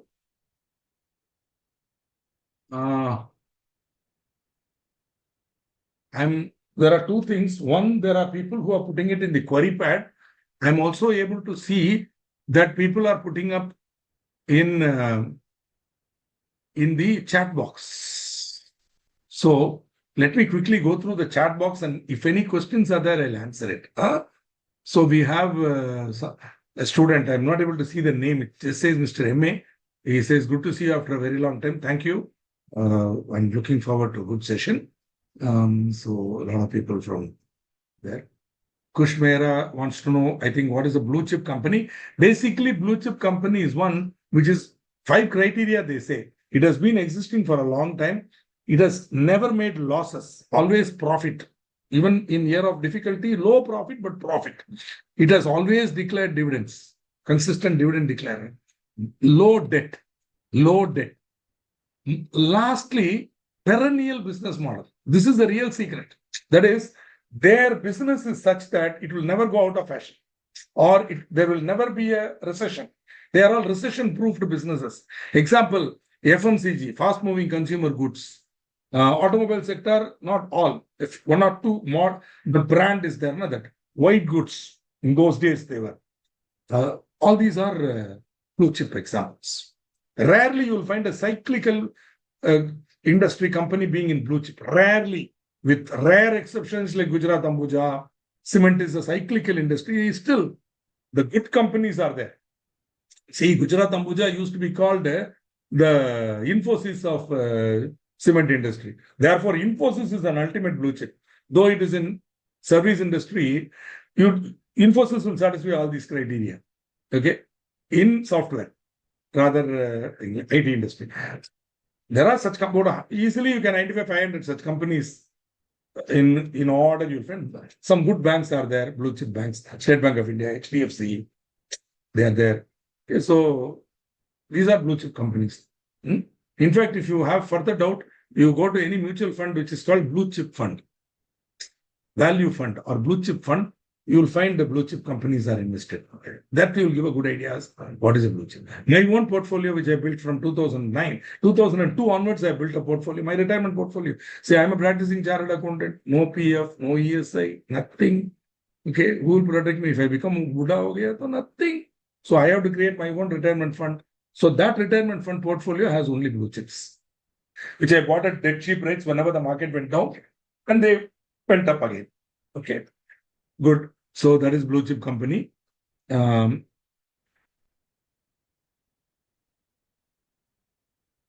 for 24-25, they can declare it in, and I answered that question. Yeah, Sangeeta Vani from, she gives 14%, correct.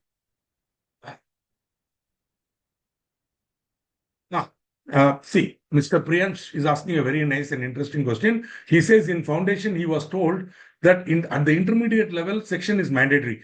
Boss, it is mandatory. Brilliant people like you and me can write section numbers, but not everybody can write, which means, please listen to me, Priyansh ji. If you know the section number, you are great. You will get, for example, we saw that problem, 4 marks problem. Suppose you write the answer correctly, you will get 2 marks. If you write section number also, 3 marks. If you write neatly and logically, 3.5 marks. You got the point? So anybody will get 2 marks. Just because Srikanth doesn't know section number, he didn't write, they won't give 0. They'll give 2. You understand? I hope you understand what I'm saying. Samajh gaya na? So it is not as if you'll get 0 if you don't write section number. If you write the content correctly, even if you're see, this other 1 mark is there now for logical and neat writing, good English and all. That mark will come. What you will not get is this 1 mark reserved for a person like you who was taught to learn the section numbers, who wrote it. Of course, in my case also, believe me, once upon a time in 1956 Act, I know every section. Not just section number. What is that section? Content, blah. I can quote 250 sections by heart. See, that is why I love this subject. That is one level. Not everybody can attain that level, no, sir. You can't, you should be fair on people, see. So, institute also will give marks if you don't write section number also. It's not the word mandatory, I will humbly beg to differ with you. It's not mandatory, but it is definitely going to get you more marks if you write section numbers. I hope I have given you my best explanation. Kindly Do not mistake. Good question, but good question. Okay. Beautiful, beautiful. 7.67. Excellent. You are all. That's what I'm saying. I didn't know that some of you are putting in the chat. I didn't know this. I have a query pad here, which the institute has got. You should also try to put in query pad. In query pad, I'm seeing continuously, and nothing is there. And I'm thinking, I'm feeling sorry. Oh my God, nobody is there. Nobody is listening to me. Nobody is interested in what I'm saying. But it is there. I can see. Now I'm seeing. Now. Please give complete answer for what? Lodaji, for what you want? Soumyaji, for what you want?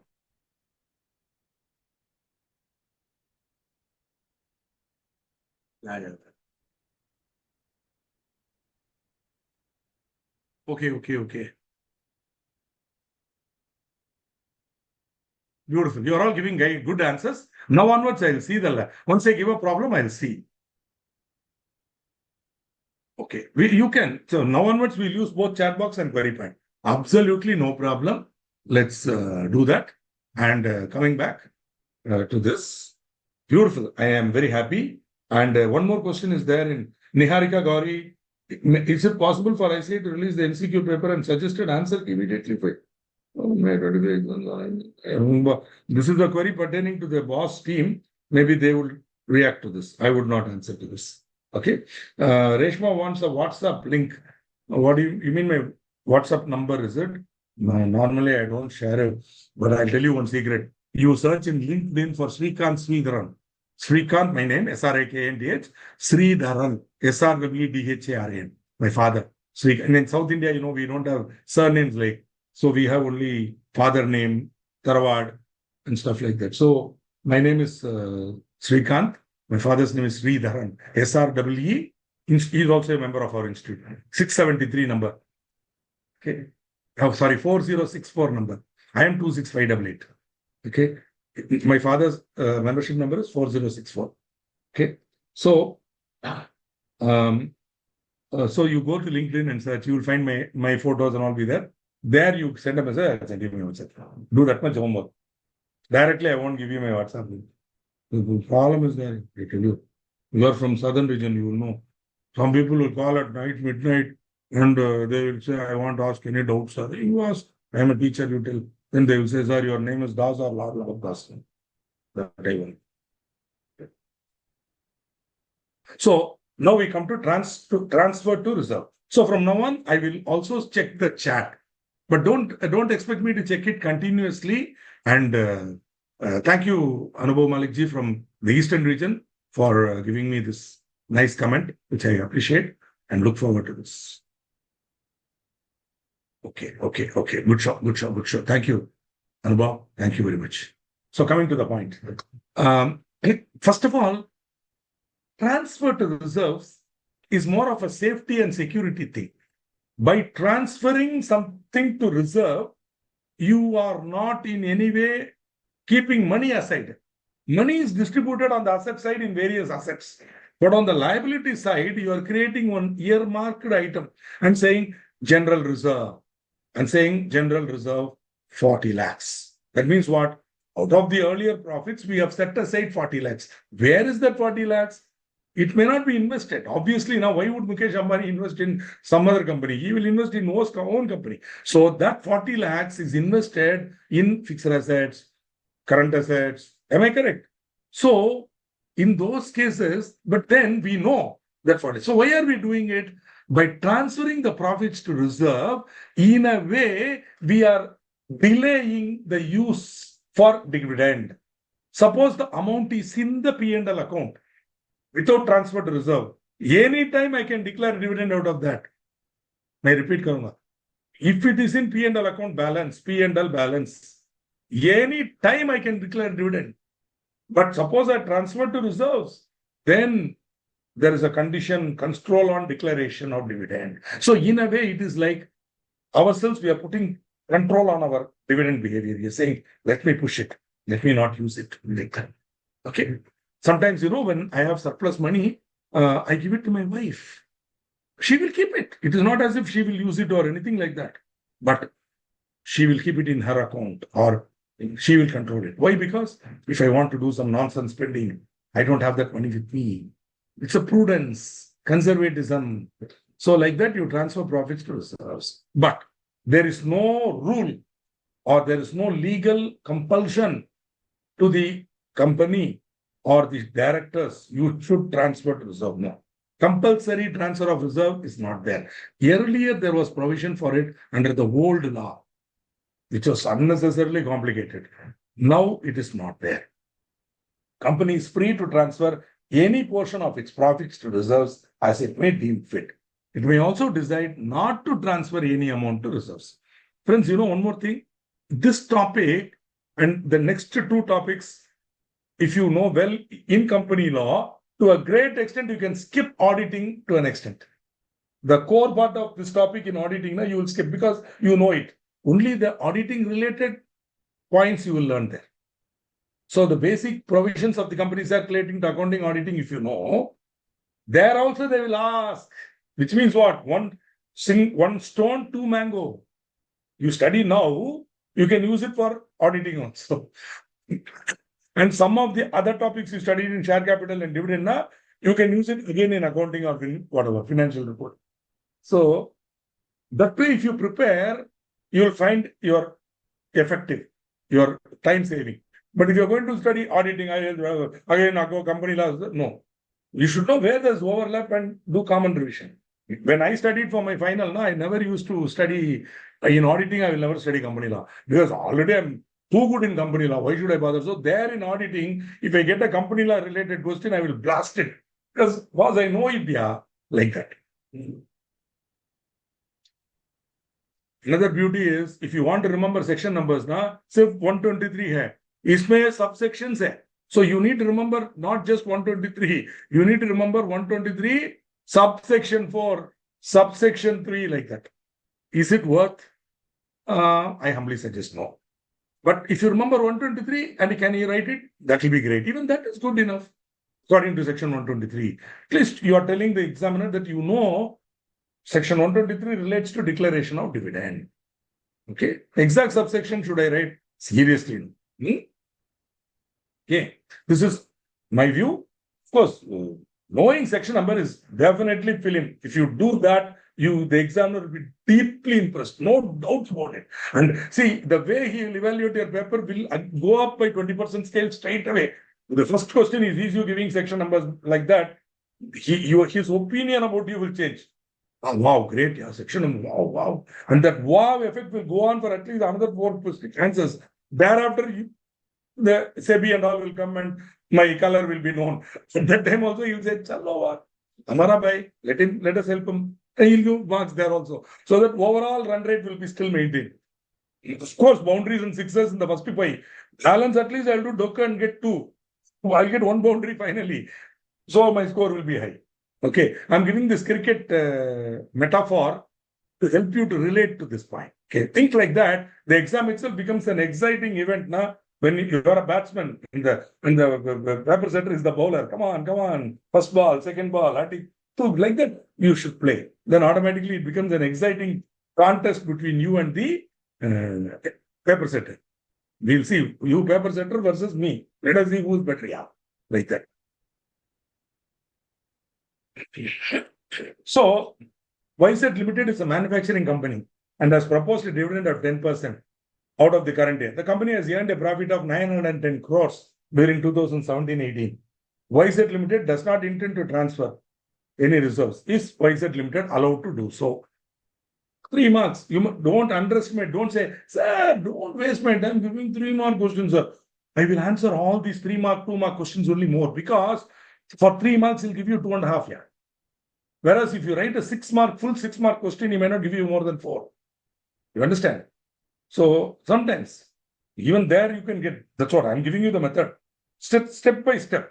First you write YZ Limited, which is proposing to declare dividend for the year 17-18, has decided not to transfer any amount to the general reserves. Are you able to see how I summarize the facts? YZ Limited, manufacturing company not relevant. YZ Limited, which is proposing to declare 10% dividend for the year 17-18. Okay, and which has earned a profit of 910 crores, is not intending to transfer or has decided not to transfer any amount to general reserves out of current year profit. Then write this 3 lines. 3 lines again, section 123. If you want to quote it according to section 123, blah blah blah. Then conclusion. In view of the above position, the decision of the board of directors of YZ Limited not to transfer any amount to general reserve is correct. Okay. Then look at the last question line. Is YZ Limited allowed to do so? That should be your conclusion line. Therefore, YZ Limited is allowed, use that verb only here, allowed to pay dividend without transfer of any amount to the general reserve. Maybe underline it. 3 on 3. Because you quoted section also. Half mark there. Plus logic, neatly presented. Section, you are correct. Salam and 3 marks. Okay, now we come to, as I told you, one of the very important topics in dividend, declaration of dividend, where there is inadequacy or absence of profits. Before we go there, let us resolve. Yeah, you have answered the question. It can be at the discretion. Yes. With humble request, when writing in the exam, write in the elaborate way in which I have told you. All of you are able to see the way I'm giving the answer for it. You might think this is a silly question. I do agree. Everybody knows the answer, but they have asked now in 3 marks. So there is a way in which you are write. You cannot write one line. Yes, they are allowed to do so. You are not Supreme Court. Even Supreme Court, have you seen the order? It will run to 30, 40 pages. Sometimes even 80 pages I have read income tax Supreme Court decisions. 80. I have to go through it because somewhere in the middle, those fellows will give some conclusion. I have to highlight it. And finally, they'll give the ratio decision. Because I can't quote. I have to quote correctly from that section. When I'm appearing before CAT appeals, I have to quote that decision because those fellows will keep quoting 100 other decisions. So I have to remove all that. And finally, I have to see which decision is what is there. So finally, last 3 paragraphs, Sabya Sachi will say, therefore, in the opinion of this court, so that is what you are saying. Finally, what are you saying? That we will highlight it and reproduce it in the submission. So that quote this case law, which brings me to another point. How about case laws? Luckily, in this topic or many of the company law topics, there are no main case laws. In final, there are no major case laws. Case laws also, if you can quote, nothing like it. That's it. You are there, up there with Ramaya. Have you heard of Ramaya? Ramaya was as a Kumbakonam-based advocate who wrote the first treatise on the earliest company law. Okay, not the 56 law, before that. Then when the 56 law came, he wrote a more elaborate treatise. And that treatise is still called Ramaya. Ramaya no more. After Ramaya, I think 100 years of Ramaya we have to celebrate. But Vadva used to publish Ramaya, which is the ultimate treatise on company law. Even today. Now it's owned by Butterworth Vadva. Thereafter, it was revised by Justice Chandrachud. Then it was also by our great Chennai-based Supreme Court advocate, Arvind Datta. So many people have contributed to the Ramaya. So in case you're going to the library in the nearby, wherever you are, CIRC or WARC, wherever, just go to the library in the regional council and you'll see huge 8-volume Ramaya. Just take it down for the fun of it and go through it and come. Because see, with that and all, we used to prepare in those days. Seriously. Okay. Today, no need for all that. Institute material, they have done good research and they have given you very nice content. Try to remember that. If you want a little bit more extra edge, maybe there, like just like our friend was advised now, in intermediate, you have to quote sections. Here I'm saying, when you go to final, extra preparation will be needed. Over and above institute material. There you do. Here, institute material sufficient. Try to be thorough there. And if possible, as he rightly said, quote sections also, it will be nice. It will be really great. Okay, sir. Where in any year there are no adequate profits for declaring dividend, or loss. No adequate profit means I want to declare 20% dividend on capital. That 20% amounts to 2 crore. My current year profit is only 25 lakhs. How I can declare 2 crore? Adequate profit is not there or loss. What can the company do? So out of current year profit, I cannot declare dividend. Then the company can declare dividend out of the profits of any previous year transferred to the reserves in accordance with the procedure laid down in Rule 3. So in any earlier year, before the Companies Act 2013 also, if you have transferred to the reserves and it is now available for declaring dividend, okay. So dividend out of free reserves. For example, security premium account cannot be used for declaring dividend. Correct? By now you are familiar with share capital and debentures now. So capital redemption reserve, which you created when you redeemed your preference shares or when you bought back your shares, that CRR cannot be used for declaring dividend. But both these guys can be used for issuing fully paid up bonus shares. Correct? Securities premium account can also be used. CRR can also be used. But they cannot be used for declaring dividend. Similarly, and with folded arms, I beg of you, please accept it. Revaluation reserve cannot be used for declaring dividend because revaluation reserve is not a free reserve as per definition. Definition of free reserve, you check it up, which you already studied. Revaluation reserve or any reserve created for notional reserve created for compliance with Ind AS and all, though it may have a credit balance in the balance sheet, you cannot use it for declaring dividend. Only out of reserves created out of the profits, you can declare dividend. Profits which are otherwise available for declaring dividend. Okay. So no dividend shall be declared or paid by the company from its reserves other than free reserves. Now you will ask me, what is free reserve? 2 subsection 43. If you can remember all the subsections for definitions, you are really great here. 2 subsection 43, 2 subsection 10, 2 subsection 20. I'm not challenging, I'm saying it's fun. See, once upon a time, in 1987, when I was preparing for my final exam, became so mad about company law that I know every section, and I was a voracious reader. I used to read, even now I read minimum I read about 7 books in a month. My Goodreads rate is 84 books in a year. Okay, I've crossed 100 in 1 year. Corona year, I crossed 100. Other than that, it's on an average, mostly 84. I cross 84 per year. Now, the point here is when I read a book now in those days, just open the book and read now. I'll get 105. Immediately, section 105. What is the content? Blah, blah, blah, it will come. Okay. So, I mean, that's good and bad. Huh? Unlearning is so difficult. Are you able to understand? When these fellows bought Companies Act 2013, fools like me have to do total unlearning. You have to forget. In fact, in the Bhagavad Gita, in 15th chapter, Bhagavan says, I am the memory, I am the remembering, and I am the knowledge, and I am the forgetting also. Okay, so Matta Smriti Jnanam Apohanam cha. Matta Smriti memory, Jnanam, the knowledge that comes with memory, Apohanam cha, the forgetting of the knowledge. So everything comes from the Bhagavan only, which means I have to acquire the memory, I have to remember, I have to have Jnanam. Then after some time when these fellows bring Companies Act 2013, I have to do completely Apohanam, forget and relearn. So learn, unlearn, relearn. Learn, unlearn, relearn. No other go. Okay? So be prepared for that. Syllabus is nothing. This syllabus you got ranked. So what, Srikanth? What is your greatness? Because we have changed everything now. GS no more. What you studied, not there now. And if our enlightened Prime Minister has his way, the Income Tax Act also will be demolished and a new law will be coming. So everything apohanam and new knowledge. New smriti, new jnanam, that also apohanam.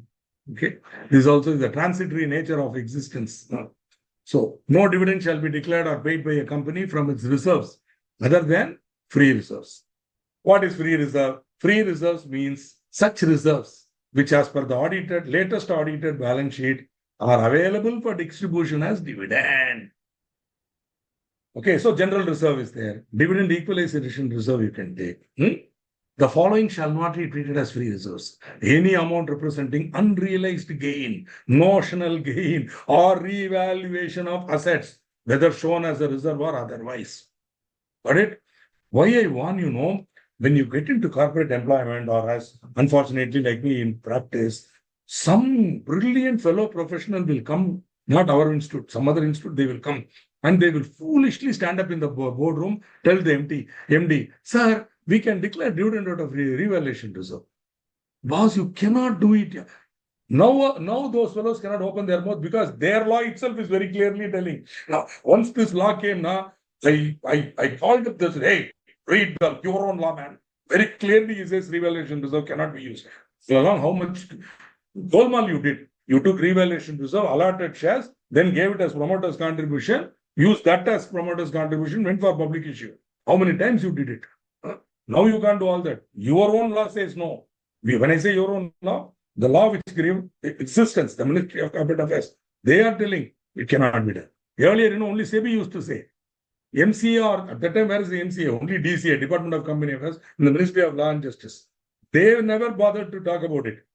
Only ICAI gave a guidance note where very clearly members were told revaluation reserve cannot be used. In fact, treatment of revaluation reserve in balance sheet itself is clear.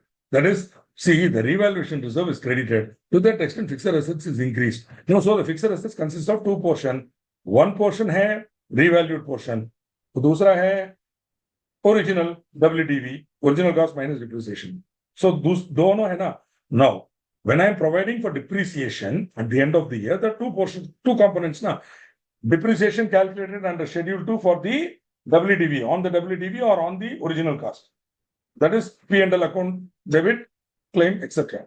The other depreciation on the remaining portion, on the revalued portion, that amount on that revalued portion you calculate per Schedule 2, and you don't take it to P&L. You take it to the revaluation reserve and reduce it.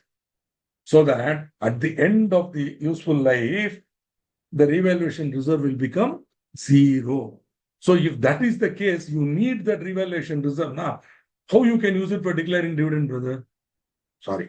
Okay. So that is why I'm saying not correct. So, and why should I say? Now the law itself is very clear. 2 subsection 43, don't.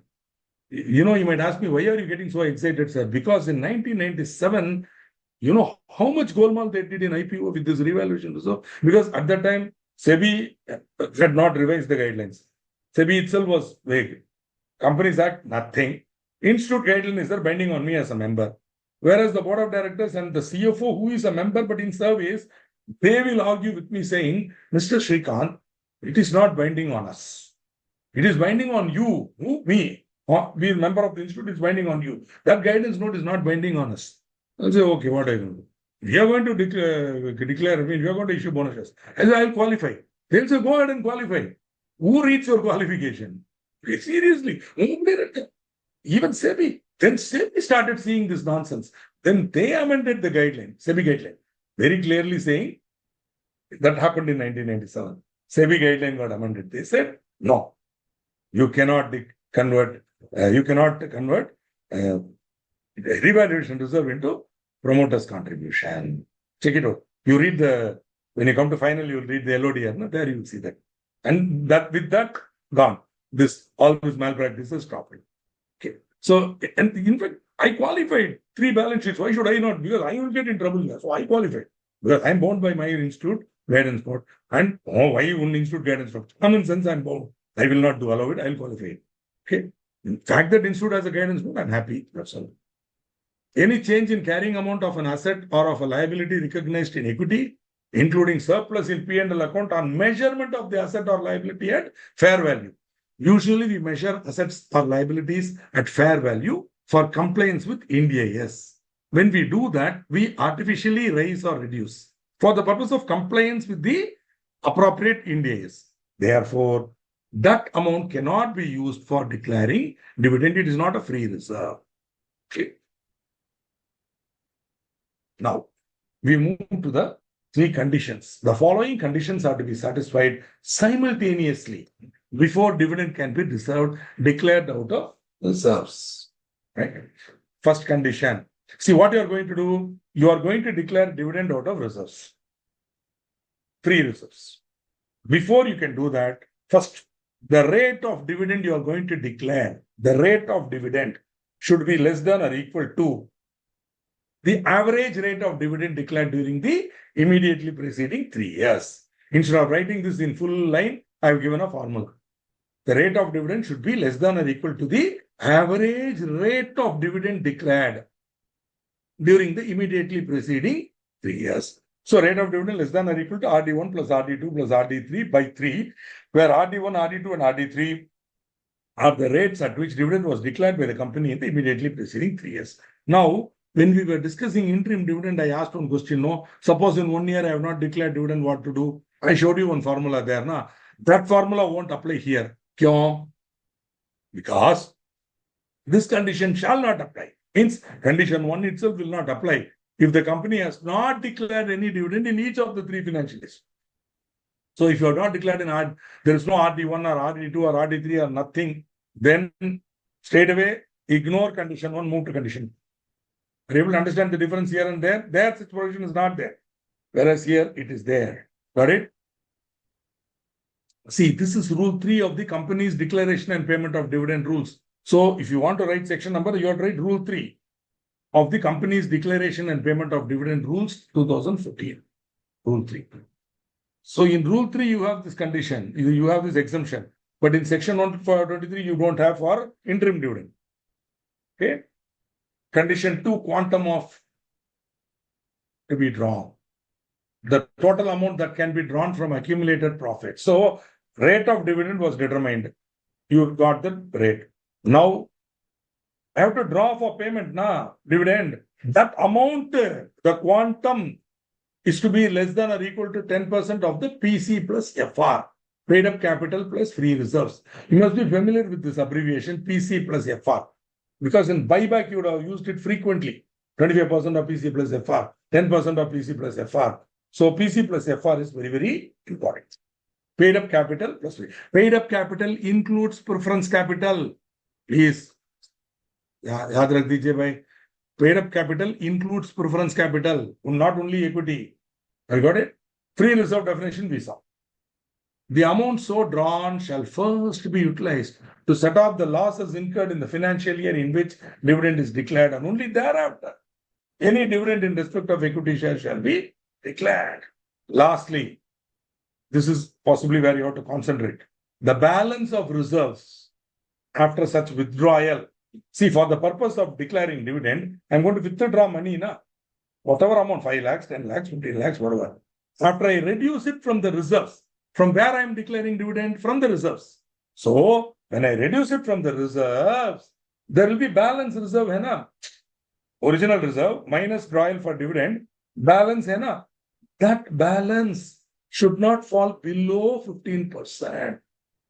15% say come, nahi aana chahiye. It should be more than.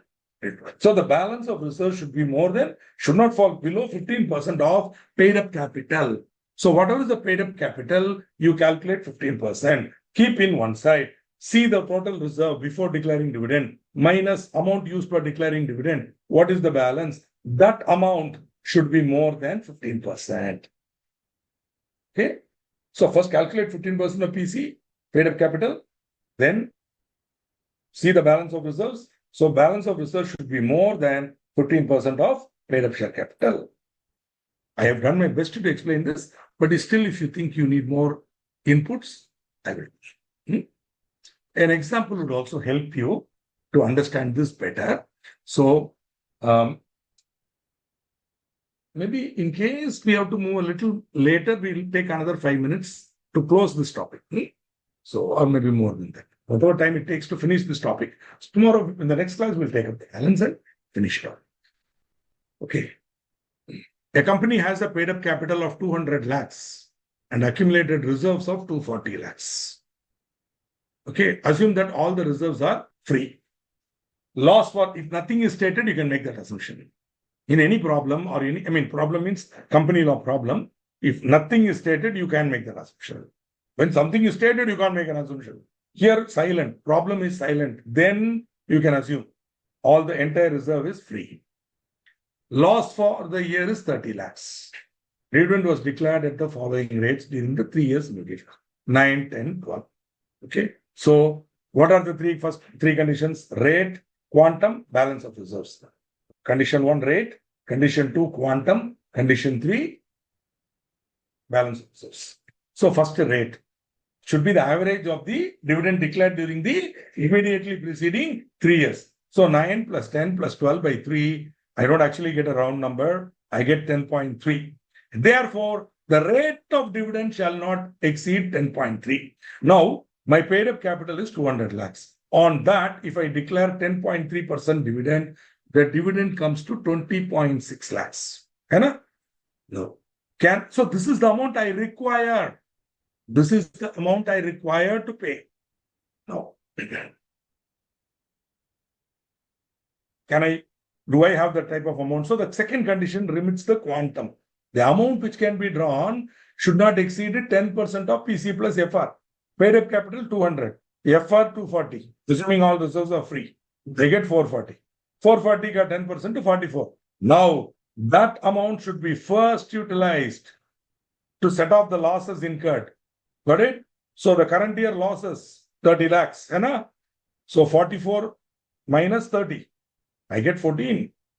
So the quantum of dividend is further restricted to 14 lakhs. So I need 20.6. I can declare 10.3. I can declare 10.3. Correct. But I need 20.6. Whereas second condition restricts my quantum to 14. So where is 20.6? So 14 lakhs is all I've got. The quantum of dividend is 14 lakhs. Now, so I can draw 14 lakhs. Now, accumulated reserves 240, less proposed withdrawal 14 lakhs. 240 minus 14. Balance of reserves 226. Now calculate 15% of paid up capital. 15% of 200 lakhs, 30. So 15% of paid up capital, 30 lakhs. Balance of reserves after the drawal, 226 lakhs. You can't see my hand because it's going above the camera. So high. So balance of reserves also fully satisfied. Thus, the company can declare a dividend of 14 lakhs. 14 by 200 into 100 gives me 7%. So 7% you can declare dividend. So this is an example that I thought would help you to understand. This example, in my final exam, I used this example to explain this concept in auditing. In auditing, they asked a question. Instead of giving theory, I gave with example, I wrote the answer. Okay. My mark was the third highest mark in auditing in that year. I didn't get the A. Ferguson Award. A. Ferguson Award was 68. Award winner got 68 in auditing. They got 64. So,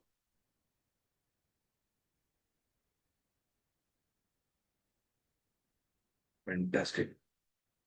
No major questions are there. So I shall presume that you have no questions and I will take it up.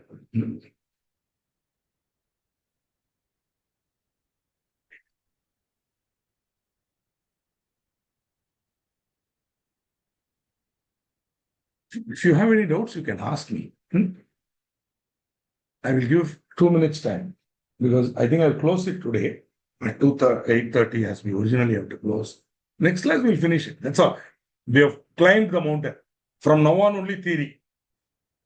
Pure theory. Investor Education Protection Fund, penalty, blah, blah, blah.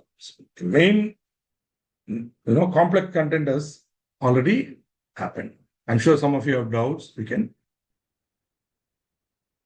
Third condition, once again, beautiful, Anubhav. It's okay. Sir, Anubhavji, can I use this example itself to explain? See, what is the third condition? The balance of reserves after the withdrawal. Withdrawal means what? The amount used for declaring dividend should not fall below 15% of its paid up share capital. So you break this into two concepts. First, you calculate 15% of paid up share capital. 15% of paid up share capital in our example is 30 lakhs, right? Then another component, what you do, the accumulated reserve of the company is 240 lakhs.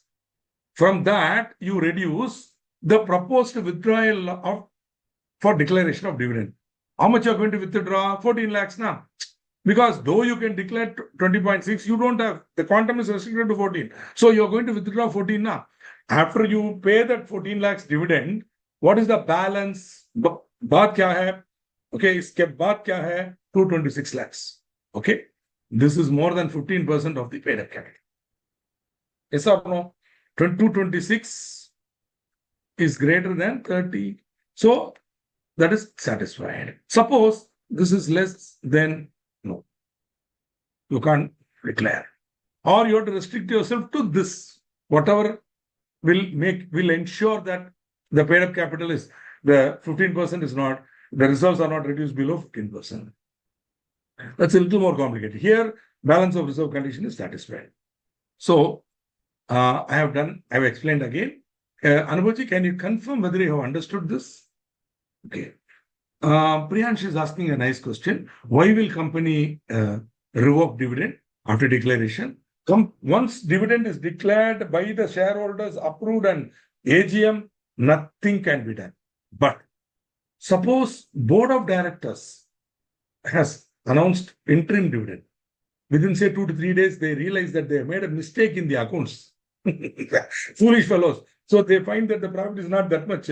So immediately they want to revoke it. That's a rare occasion where what they need to do, they have to go back to the shareholders, tell them and get there. All the shareholders have to consent.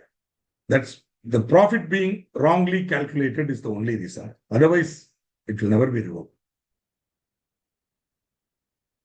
Yeah, it will. Boss, what to do? I made a mistake. That's what I'm saying. Suppose even if one shareholder doesn't agree, you are off. You are in deep shit because you don't have money to pay. But compulsorily you have to pay. Within 5 days you have to transfer. 30 days you have to pay. In those cases, the law is very stiff on such directors. They have to pay out of their own pocket because company doesn't have. Okay. So that's the reason why they'll revoke. Which is why before declaring interim dividend, be 200% careful in predicting profit and all. So most companies, see, mostly interim dividend is declared by blue chip companies. They have money. So rarely you will find.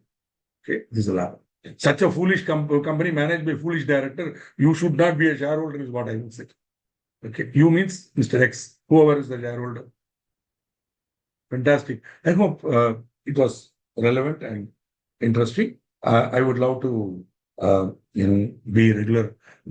Sort of meet you again on the next class, which is on the 26th, when we will complete dividend. Thank you, Mr. Dev Kumar from the Western region, for giving me a nice thing. Spiritual, of course, Buddha hai na, so I will give, but making it's up to you, Ji. Okay, nice. I got some pleasant memories of my students across India, and I have met them in different parts of India because I travel regularly across India. I'm now taking the India map, and because I'm another 10 years of travel now, I'm marking out each state where I want to go, what I have not seen. That's a small list of about 10 or 20 locations. That's otherwise I've gone everywhere, and I meet sometimes students I meet in temples.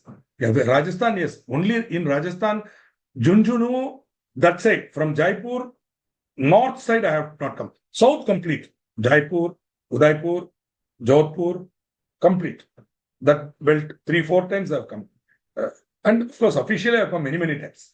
Jaipur I visited 100 times on official visit. Anyway, so that's a thing that we can talk at leisure. Thank you very much. This visit, yes, Jaisalmer and Pushkar, that visit is pending. We'll do that. Thank you, Mr. Priyansh. Thank you, sir. Okay, bye, friends. Looking forward to seeing you all again. Till we do that, bye. Yeah.